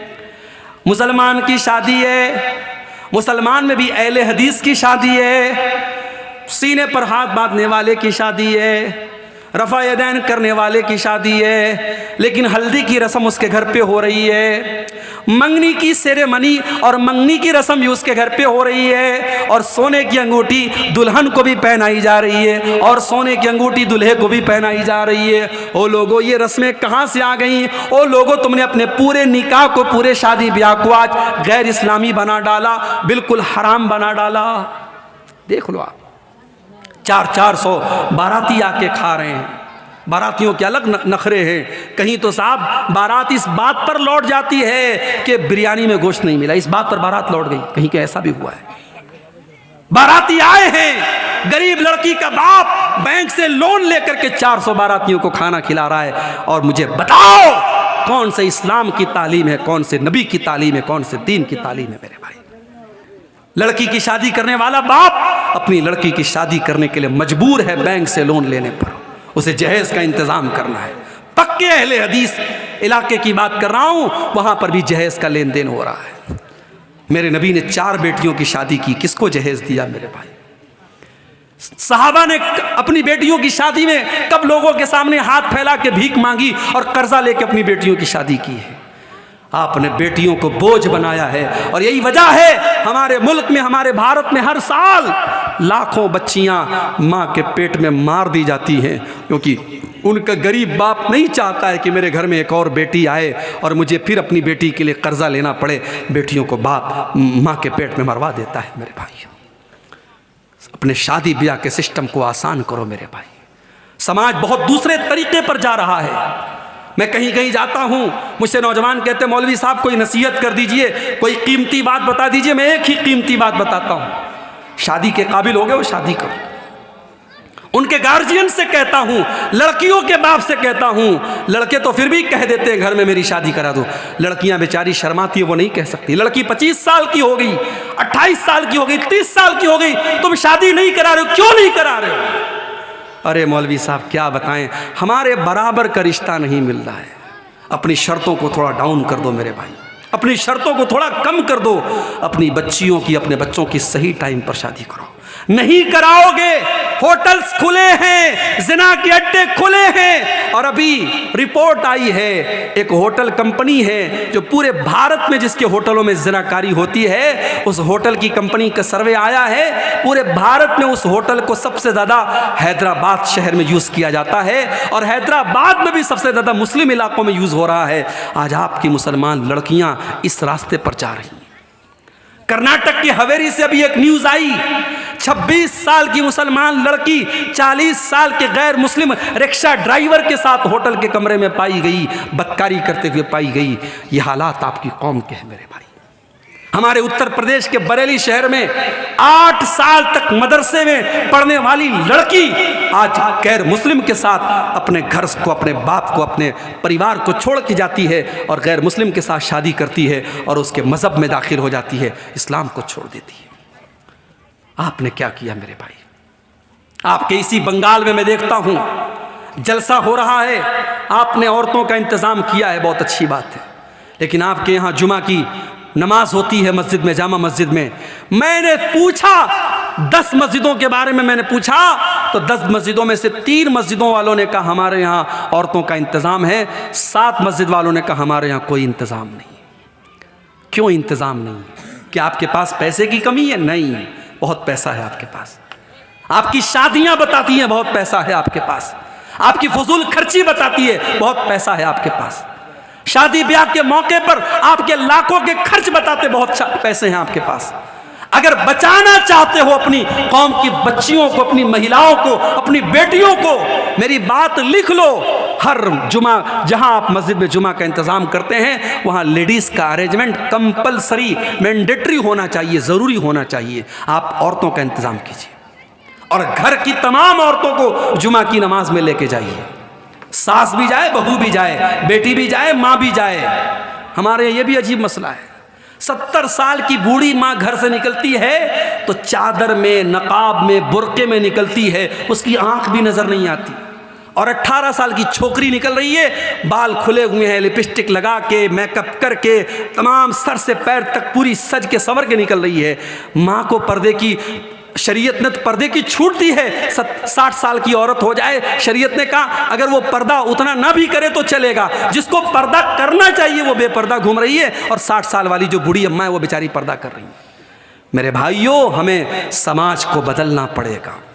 हमें समझना पड़ेगा कि समाज आज दूषित हो रहा है, समाज आज गंदा हो रहा है, और इस समाज को बचाने की जिम्मेदारी हम सबकी है। अगर बीवी अगर बेपर्दा घूम रही है, शौहर कहां मर गया? अगर बेटी बेपर्दा घूम रही है, बाप कहां मर गया? अगर बहन बेपर्दा घूम रही है, भाई कहां मर गया? मैं बताऊं कहां मर गया? वो भाई खुद बाजार में नजरों का जिना कर रहा है, वो बाप खुद मार्केट में बैठ के बीड़ी का धुआं उड़ा रहा है, और वो शौहर खुद अपनी बीवी को लेकर के नुमाइश करा रहा है उसके हुस्न की। मेरे भाइयों, आपको गैरतमंद बनना पड़ेगा, आपको हयादार बनना पड़ेगा। अल्लाह के नबी फरमाते हैं, सलासतुल्ला यंजुरुल्लाहु अज़्ज़ा व जल्ला इलैहिम यौमल क़ियामा। 3 लोग ऐसे होंगे क़यामत के दिन जिनकी तरफ अल्लाह ताला देखेगा भी नहीं, बात भी नहीं करेगा, पाक और साफ भी नहीं करेगा।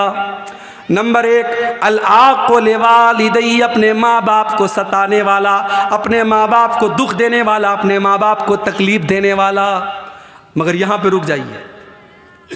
अगर माँ बाप को कोई सही बात पर आप दुख दे रहे हैं, मतलब बिला वजह माँ बाप आपसे नाराज हैं, शादी हो गई, अब सास ये तय कर रही है कि औरत को कब मायके जाना है, कब नहीं जाना है। ये कौन सा उसूल है मेरे भाई? ये कौन सा उसूल है? कितने घरों में सास ये भी तय करती है कि बहू को कब नहाना चाहिए, कब नहीं नहाना चाहिए। यानी ज्वाइंट फैमिली सिस्टम में प्राइवेसी नाम की कोई चीज़ नहीं है। बहू बेचारी अपनी मर्जी से नहा नहीं सकती, वहाँ ननद अलग पहरा दे रही है, सास अलग पहरा दे रही है। अब वहाँ पे अगर शौहर कहता है कि मेरी बीवी है, मैं निकाह करके लाया हूँ, ये मेरी मर्जी से मायके जाएगी, मेरी मर्जी से आएगी, अब वहाँ पे माँ नाराज़ हो जाए तो इस नाराज़गी का कोई मतलब नहीं है। सही बात पर, जो इस्लाम के हिसाब से सही है, अगर उस बात पर भी माँ बाप नाराज़ होते हैं तो कोई मतलब नहीं है। वहाँ पे औलाद को चाहिए माँ बाप को मनाने की कोशिश करे। लेकिन हाँ, बिला वजह अगर कोई माँ बाप को दुख दे रहा है, तकलीफ दे रहा है, और अपने ऐशो आराम पर खूब खर्च कर रहा है, माँ का ख्याल नहीं कर रहा है, बाप का ख्याल नहीं कर रहा है, क़यामत के दिन अल्लाह ताला उसको देखेगा भी नहीं।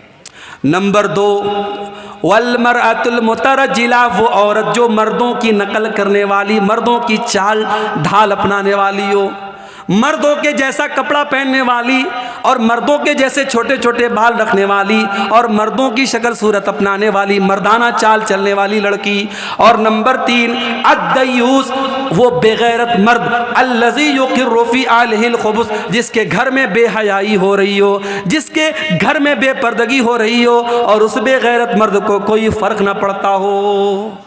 तो मर्द अगर बेगैरत है तो सिर्फ औरत जिम्मेदार नहीं है, मर्द भी जिम्मेदार है। मेरे प्यारे साथियों, आज हमारी शादी ब्याह में क्या हो रहा है?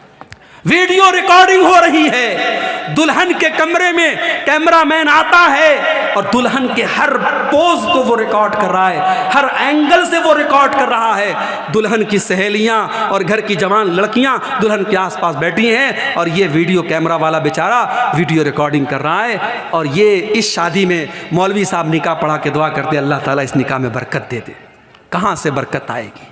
जिस निकाह में आपने मौलवी से निकाह पढ़वाने के अलावा कोई काम इस्लाम के मुताबिक नहीं किया, उस निकाह में बरकत कहाँ से आएगी मेरे भाई? जिस निकाह की बुनियाद बेहयाई पर है, जिस निकाह की बुनियाद हराम कामों पर है, उस निकाह में बरकत कहाँ से आएगी? नतीजा ये है, शादी कम हो रही है, तलाक ज़्यादा हो रहा है, शादी कम हो रही है, घर टूट ज़्यादा रहे हैं, क्योंकि बरकत ख़त्म हो रही है।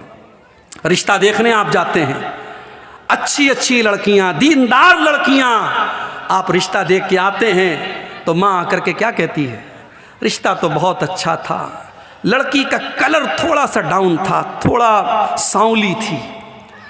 अरे अल्लाह की बंदी, ये कोई सांवली है, कोई गोरी है, कोई काली है, ये रंग किसने बनाए? अल्लाह ने बनाए। इस पे इंसान का तो इख्तियार नहीं है ना।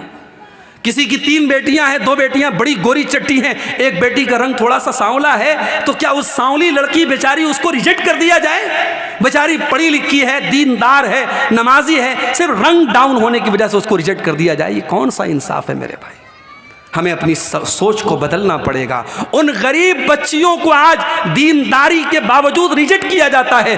नतीजा ये निकलता है, जब समय सीमा पार हो जाती है, वो लड़कियां गलत रास्ते उठाती हैं। आज समाज में आप ये मंजर भी देखिए मेरे भाई, कोई लड़की, कोई औरत बेवा हो गई, उसके शौहर का एक्सीडेंट में इंतकाल हो गया, 1 साल का बच्चा है, बेवा हो गई। अब समाज क्या कहता है, साहब अरे औरत है, बच्चे के सहारे जिंदगी गुजार लेगी। मैं कहता हूं दुनिया का सबसे बड़ा झूठ है ये, दुनिया का सबसे बड़ा फ्रॉड है ये। एक बच्चे के सहारे औरत जिंदगी गुजार लेगी, उसकी जवानी, उसकी इज्जत, उसकी ख्वाहिशात, उसकी डिजायर्स, उसका कोई मतलब नहीं है। इस समाज को हमें बदलना पड़ेगा। मुतल्लका और बेवा औरतों की शादी का भी माहौल पैदा करना पड़ेगा। जो लड़कियां, जो औरतें जवानी में बेवा हो गई, जवानी में मुतल्लका हो गई, उनकी शादी आप नहीं कराएंगे, गलत रास्ते वो चुनेंगी और समाज में गंदगी फैलेगी और फैल रही है। मेरे प्यारे साथियों, शादी ब्याह में ये बहुत सारी चीज़ें हैं जिनकी हमें इस्लाह करने की ज़रूरत है। सबसे पहले तो आप रिश्तों में दीनदारी को तरजीह दीजिए। मैं लड़कों से कहना चाहता हूं, अपनी माँ से कह दो, मुझे माँ मेरे घर में कोई जहेज नहीं चाहिए, मैं चटाई पर सो लूंगा, मेरी हैसियत होगी मैं फर्नीचर का इंतजाम करूंगा, मैं बेड का इंतजाम करूंगा, मेरी हैसियत होगी मैं रेफ्रिजरेटर घर में लाऊंगा, वरना घड़े का पानी पी के गुजारा कर लूंगा, मगर मुझे जहेज की भीख में मिलने वाली फ्रिज नहीं चाहिए, मुझे जहेज की भीख में मिलने वाली चारपाई नहीं चाहिए। अपनी माँ से जाके कह दो, मुझे दीनदार बीवी ला के दे दो। अल्लाह के नबी फरमाते हैं, लियत्तखिज़ अहदुकुम क़ल्बन शाकिरा व लिसानन ज़ाकिरा व ज़ौजतन मोमिनतन तुईनुहु अला अम्रिल आखिरा। ओ लोगो, दुनिया की सबसे बड़ी दौलत 3 चीज़ें हैं, 3 चीज़ें जिसके अंदर पैदा हो जाएं, उसके पास दुनिया की सबसे बड़ी दौलत है। क़ल्बन शाकिरा, एक ऐसा दिल अपने पास पैदा कर लो जो अल्लाह का शुक्र अदा करने वाला दिल हो। व लिसानन ज़ाकिरा, और ऐसी ज़ुबान अपने पास पैदा कर लो जो जुबान अल्लाह का जिक्र करने वाली हो। व ज़ौजतन मोमिनतन, और ऐसी ईमान वाली बीवी अपने घर में लेके आ जाओ, तो ईनुहु अला अम्रिल आखिरा, जो आखिरत के कामों में आपकी मदद करे। दीनदार बीवी मेरे भाई आपके घर में आएगी, आपके घर को जन्नत बना देगी। दीनदार रिश्तों में दीनदारी को तरजीह दो। इसीलिए अल्लाह के नबी फरमाते हैं, तुनकहुल मरातु लिअरबईन लिमालिहा व लिहसबिहा व लिजमालिहा व लिदीनिहा। जब लड़की की शादी होती है, 4 चीजें लड़की के अंदर देखी जाती हैं। माल देखा जाता है, खूबसूरती देखी जाती है, उसका खानदान देखा जाता है, और उसकी दीनदारी देखी जाती है। आपने फरमाया फज़फर बिज़ाति दीन, दीनदार लड़की को तरजीह दो, कामयाब हो जाओगे। आज हालात ये है मेरे भाई, 8-8, 9-9 साल के बच्चे और बच्चियां, उनके भी इंस्टाग्राम पर फोटोज, वो भी अपने फोटोज डाल रहे हैं, वो भी इंस्टाग्राम पर दोस्तियां कर रहे हैं, वो भी टेलीग्राम और व्हाट्सएप पर ताल्लुक कायम कर रहे हैं। जो बच्चे अभी ढंग से बालिग नहीं हुए, जो बच्चियां ढंग से बालिग नहीं हुई, उनको भी गर्लफ्रेंड और बॉयफ्रेंड का कल्चर उनके समाज में फैलाया जा रहा है। और हालात ये है, अभी दिल्ली की न्यूज़ आज मैंने मोबाइल पर पढ़ी, दिल्ली में 8 साल से लिव इन रिलेशनशिप में रहने वाला, लिव इन रिलेशनशिप का मतलब बगैर शादी के मर्द और औरत साथ में रह रहे हैं, लिव इन रिलेशनशिप में रहने वाला अपनी उसी औरत की 14 साल की लड़की के साथ रेप करता है और फिर पुलिस उसको अरेस्ट करती है। हालात ये हैं, बाप बेटी का रिश्ता भी तार तार हो रहा है, भाई बहन का रिश्ता भी तार तार हो रहा है। मेरे भाइयों, अब धीरे धीरे दुनिया महसूस कर रही है, दुनिया महसूस कर रही है, समाज को इस गंदगी से बचाना है तो इस्लाम के दामन में आना पड़ेगा। इस्लाम ने हमें जिना के दरवाज़ों से रोका है, जिना के चोर दरवाज़ों से इस्लाम ने रोका है। इस्लाम कहता है लड़का लड़की बालिग हो जाए, 12-10 साल का लड़का हो गया, 10 साल की लड़की हो गई, बिस्तर अलग कर दो। 10 साल का लड़का लड़की हो गए, बिस्तर अलग कर दो, लड़की को मेंसेस आने लगे, लड़की बालिग हो गई, जवान हो गई, घर से निकले तो पर्दे में निकले। जवान लड़की को किसी गैर महरम के साथ तन्हा मत रहने दो, अकेला मत रहने दो। तुम्हारी खाला का लड़का, तुम्हारे मामू का लड़का, तुम्हारे काका का लड़का, तुम्हारे ताया का लड़का, ये सब तुम्हारे लिए गैर महरम है। मेरी बहनों, जिस तरीके से मोहल्ले के और गांव के लड़कों को अपने लिए गैर महरम समझती हो, अपनी खाला के, अपने ताया के, अपने मामू के, अपने चाचा के लड़कों को भी गैर महरम समझो। मेरी बहनों, आपका देवर आपका भाई नहीं है, आपके शौहर का भाई है। भाभी अगर देवर को हंसी मजाक में ज़्यादा छूट देगी, अगर भाभी देवर से ज़्यादा फ्रैंक होगी और देवर भाभी के बीच की सीमाएं ख़त्म होंगी, तो वहाँ पे मामलात ख़राब होंगे। और बहुत सारे घरों में मामलात ख़राब हो रहे हैं। ये फेसबुक का दौर है, ये फिल्मों का दौर है, ये वेब सीरीज़ का दौर है, ये समाज में गंदगी को परोसने का दौर है। इस दौर में हमें और ज़्यादा एहतियात की ज़रूरत है। बच्चियाँ जवान हो जाएं तो बाप अपनी बच्चियों से भी एक एहतियात करे। बच्चियों को चाहिए जब वो जवान हो जाएं, बाप भी आए तो अपने दोपट्टे और अपने कपड़े का ध्यान रखें। शैतान कब किसके दिमाग को कहाँ फेर दे, कब किसकी नज़रें खराब हो जाएं, शैतान कब किसके, हमारे रगों में, हमारे बदन में खून की तरह शैतान दौड़ रहा है। और फितनों के इस दौर में कब किस रिश्ते में नापाकी आ जाए, मेरे भाइयों, गारंटी नहीं है। इसलिए बड़ी एहतियात की ज़रूरत है और महरम गैर महरम का फ़र्क अपने जवान होते बच्चों को बताने की ज़रूरत है। और आगे बढ़िए, एक दो चीज़ें और बयान करके बात ख़त्म कर रहा हूँ। हमारे समाज में अगर इस्लाह करनी है समाज की, एक और चीज़ हम देख रहे हैं, हमारे नौजवानों का बिगाड़, हमारे नौजवानों के अंदर पाई जाने वाली मुख्तलिफ बुराइयाँ। हमारा नौजवान आज नशे में मुब्तला है। हमारा नौजवान आज रातों में 2-2, 3-3 बजे तक नाजायज़ बातचीत में लगा हुआ है। हमारा नौजवान आज गुंडागर्दी और क्राइम के कामों में लग रहा है। मेरे नौजवान साथियों, इस उम्मत का कैपिटल आप हैं, इस उम्मत का सरमाया आप हैं, इस उम्मत की उम्मीद आप हैं। अगर आपने अपनी रातों को बर्बाद किया, अगर आपने अपने जिस्म को नशे से बर्बाद किया, अगर आपने गलत और गंदी आदतों के ज़रिए अपनी जवानी को बर्बाद किया, कल आप न एक अच्छे शौहर बन सकते हैं, न एक अच्छे बाप बन सकते हैं, न एक अच्छे बेटे बन सकते हैं, न समाज के एक अच्छे इंसान बन सकते हैं। इस समाज को आप कुछ देने के लिए आए हैं। अल्लाह कुरान में कहता है, कुंतुम खैर उम्मतिन उखरिजत लिन्नास, ऐ मुसलमानों, तुम दुनिया की सबसे बेहतरीन कम्युनिटी हो, तुम दुनिया के सबसे बेहतरीन समाज के लोग हो। तुम्हें दुनिया के लिए कुछ देने के लिए बनाया गया है। तुम समाज को कुछ देने के लिए आए हो, तुम मानवता का कल्याण करने के लिए आए हो, तुम मानवता को नजात देने के लिए आए हो, तुम मानवता को जहन्नम की आग से बचाने के लिए आए हो। मेरे नौजवानों, अपनी रिस्पॉन्सिबिलिटी को समझो, अपने कर्तव्य को समझो, अपनी जिम्मेदारी को समझो। जवानी के एक मिनट का हिसाब अल्लाह ताला कल क़यामत के दिन लेगा।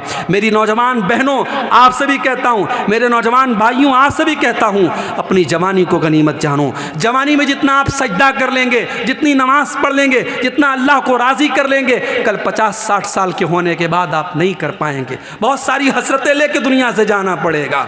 मेरे भाइयों, मेरी माँ के इंतकाल को अभी 3 साल हो रहे हैं।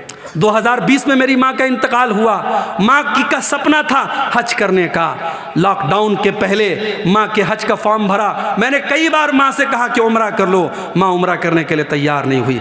हज का फॉर्म भरा गया। जिस साल हज का फॉर्म भरा गया उसी साल हज कैंसिल हो गया, लॉकडाउन लग गया। और अगले साल फिर भी लॉकडाउन लगा रहा और अगले साल भी हज का फॉर्म नहीं भरा गया और उसके अगले साल ही माँ का इंतकाल हो गया। ये सपना, ये हसरत, ये ख्वाहिश लिए हुए मेरी माँ चली गई। ये ख्वाहिश लिए हुए कितने लोग दुनिया से चले जाते हैं। मेरे नौजवान साथियों, अगर आज आपके पास पैसा है, आप उम्रा कर सकते हैं, आप हज कर सकते हैं, अभी कर लो।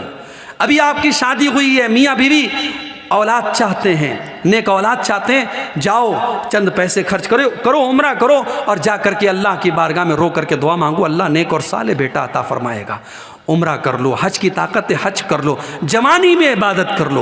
वल्लाह मैंने रोते हुए देखा है 70 साल के 60 साल के बूढ़ों को, जब वो हज करने गए, वो बेचारे व्हील चेयर पे दूसरे उनको तवाफ करा रहे हैं। वो बेचारे होटल से हरम में जाने की ताकत नहीं है, वो कमरे में बैठ के नमाज पढ़ते। वो रोते हैं कि काश हमने जवानी में नमाज पढ़ी होती, हमने जवानी में हज किया होता, हमने जवानी में अल्लाह की इबादत की होती। अल्लाह के प्यारे नबी फरमाते हैं, इग़तनिम खमसन क़ब्ल खमसिन, 5 चीज़ों की कदर करो 5 चीज़ों के आने से पहले। शबाबक कब्ल हरमिक, अपनी जवानी की कदर करो बुढ़ापे के आने से पहले। व सेहतक कब्ल सकमिक, अपनी तंदुरुस्ती की कदर करो बीमारी के आने से पहले। व गिनाक कब्ल फ़क्रिक, अपनी दौलत की कदर करो अपनी गरीबी के आने के पहले। व फरागक कब्ल शुगलिक, अपने समय की कदर करो अपने व्यस्त होने से पहले।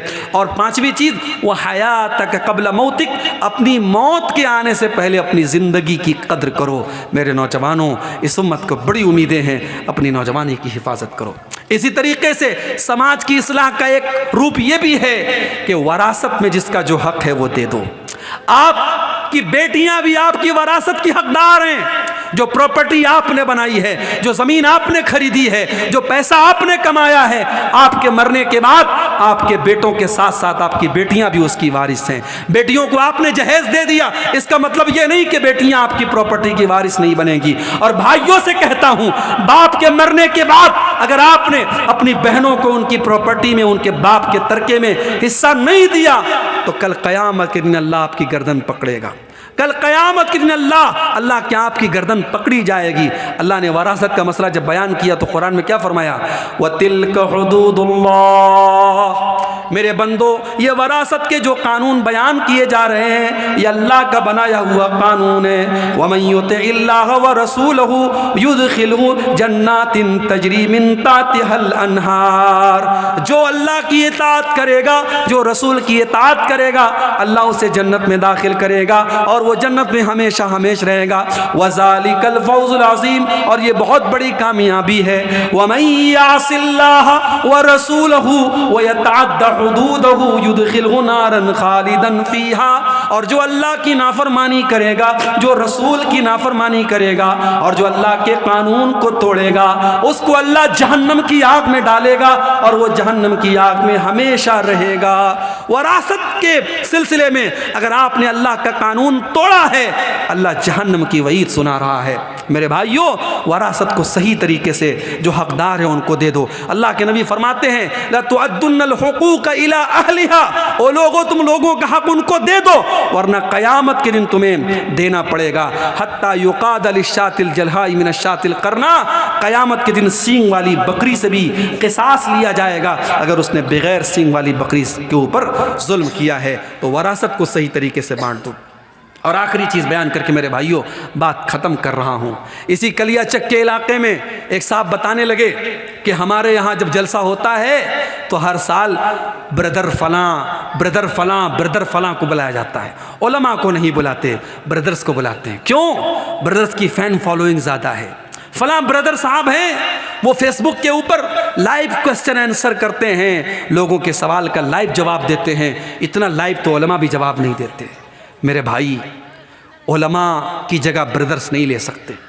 ये दौर फितनों का दौर है और उलमा की जगह आपने जाहिलों को उलमा का मकाम दे रखा है। आपके बड़े बड़े स्टेज पर आज जाहिलों को, जिनको अरबी ज़ुबान नहीं आती, जिनको कुरान पढ़ना नहीं आता, उनको आपने उलमा का मकाम दे दिया है। और उलमा के साथ आपने क्या सलूक किया?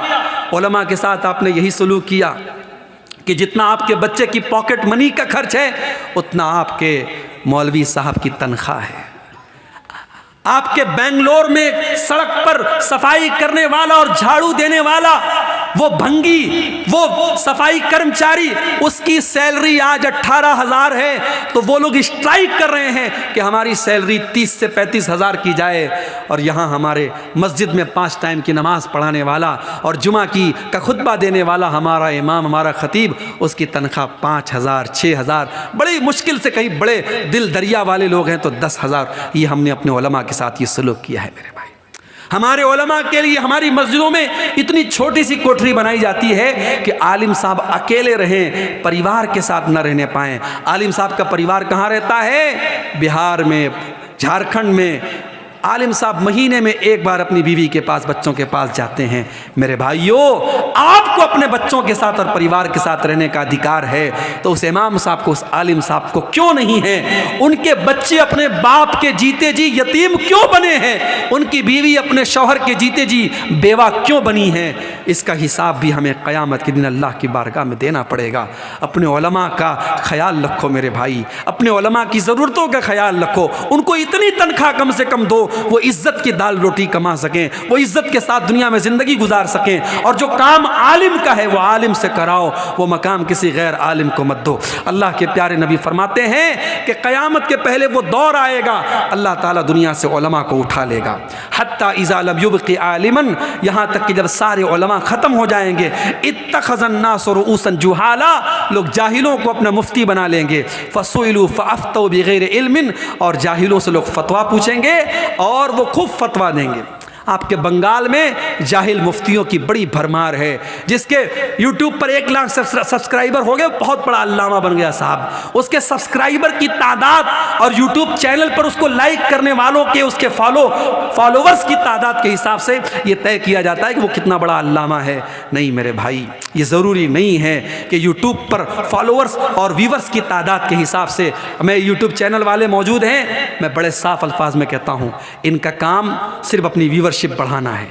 ये व्यूवरशिप बढ़ाने के लिए कितने यूट्यूब चैनल्स वालों को मैं जानता हूं, मेरी तकरीर के ऊपर वो थंबनेल लगाते हैं, वल्लाह मुझे देख के शर्म आती है। मुझे डेली लोग व्हाट्सएप पर भेजते हैं, मौलाना आपकी तकरीर पर देखिए ये थंबनेल लगाया। अभी राम मंदिर का मसला चल रहा है, मैंने किसी तकरीर में एक लफ्ज़ ही राम मंदिर पर नहीं बोला है, लेकिन राम मंदिर पर अब्दुल गफ्फार साहब भड़के, मौलाना अब्दुल गफ्फार साहब ने ये बोला वो बोला। कितने चैनल वालों ने फर्जी, ऑडियो में कुछ है, तकरीर कुछ है, थंबनेल पे उन्होंने राम मंदिर लगाया है। और सब जानते हैं कि मैं उत्तर प्रदेश का रहने वाला हूँ, मैं एक मदरसे में टीचर हूँ, सारे मसले लोगों को पता है, फिर भी ये चैनल वाले बाज नहीं आते हैं। मेरे भाइयों, ऐसे दौर में हमें और आपको और होशियार रहने की ज़रूरत है। व्यूवरशिप के हिसाब से और लाइक करने वालों के हिसाब से इल्म तय नहीं होता है। आप मुस्तनद उलमा, आपके इलाके के, बंगाल के, बिहार के, झारखंड के जो ऑथेंटिक उलमा हैं, जिनकी उम्रें गुजरी हैं कुरान और हदीस की खिदमत करने में, उनसे आप अपने ताल्लुक़ को मजबूत कीजिए, उनसे अपने कनेक्शन को मजबूत कीजिए, उनसे फतवा पूछिए। झारखंड के बहुत बड़े आलिम थे, अल्लाह मग़फ़िरत फरमाए, मौलाना अब्दुल अज़ीज़ हक़ानी साहब इंतकाल कर गए। धीरे धीरे देखिए, अभी मौलाना अशरफुल हक़ रहमानी साहब बीमार चल रहे हैं, उनके हक़ में दुआ कीजिए, अल्लाह उनको शिफ़ाए कामिला अजिल अता फरमाए। जो हमारी जमात के बुज़ुर्ग उलमा हैं, जो हकीकत में आलिम हैं, वो धीरे धीरे दुनिया से जा रहे हैं। कितने उलमा दुनिया से चले गए और कितने उलमा बीमार हैं। मेरे भाइयों, उलमा से जुड़ के रहिए, और जब दुनिया में कोई मैटर हो जाए, हर मैटर पर अपनी राय मत दीजिए। फेसबुक पर हर मैटर पर फतवा मत झाड़िए। आपके उलमा अंधे नहीं हैं, आपके उलमा बहरे नहीं हैं। जो चीज़ें आपको नज़र आ रही हैं, आपके उलमा को भी नज़र आ रही हैं। उनकी राय का इंतज़ार कीजिए, उनके मौक़िफ़ का इंतज़ार कीजिए, उनका स्टैंड क्या है। हर मसले में आप कूदने की कोशिश मत कीजिए। अपने नौजवानों को एक नसीहत करता हूँ कि आप, जो कौम अपने उलमा से अपना ताल्लुक़ तोड़ेगी, वो कौम न घर की रहेगी न घाट की रहेगी।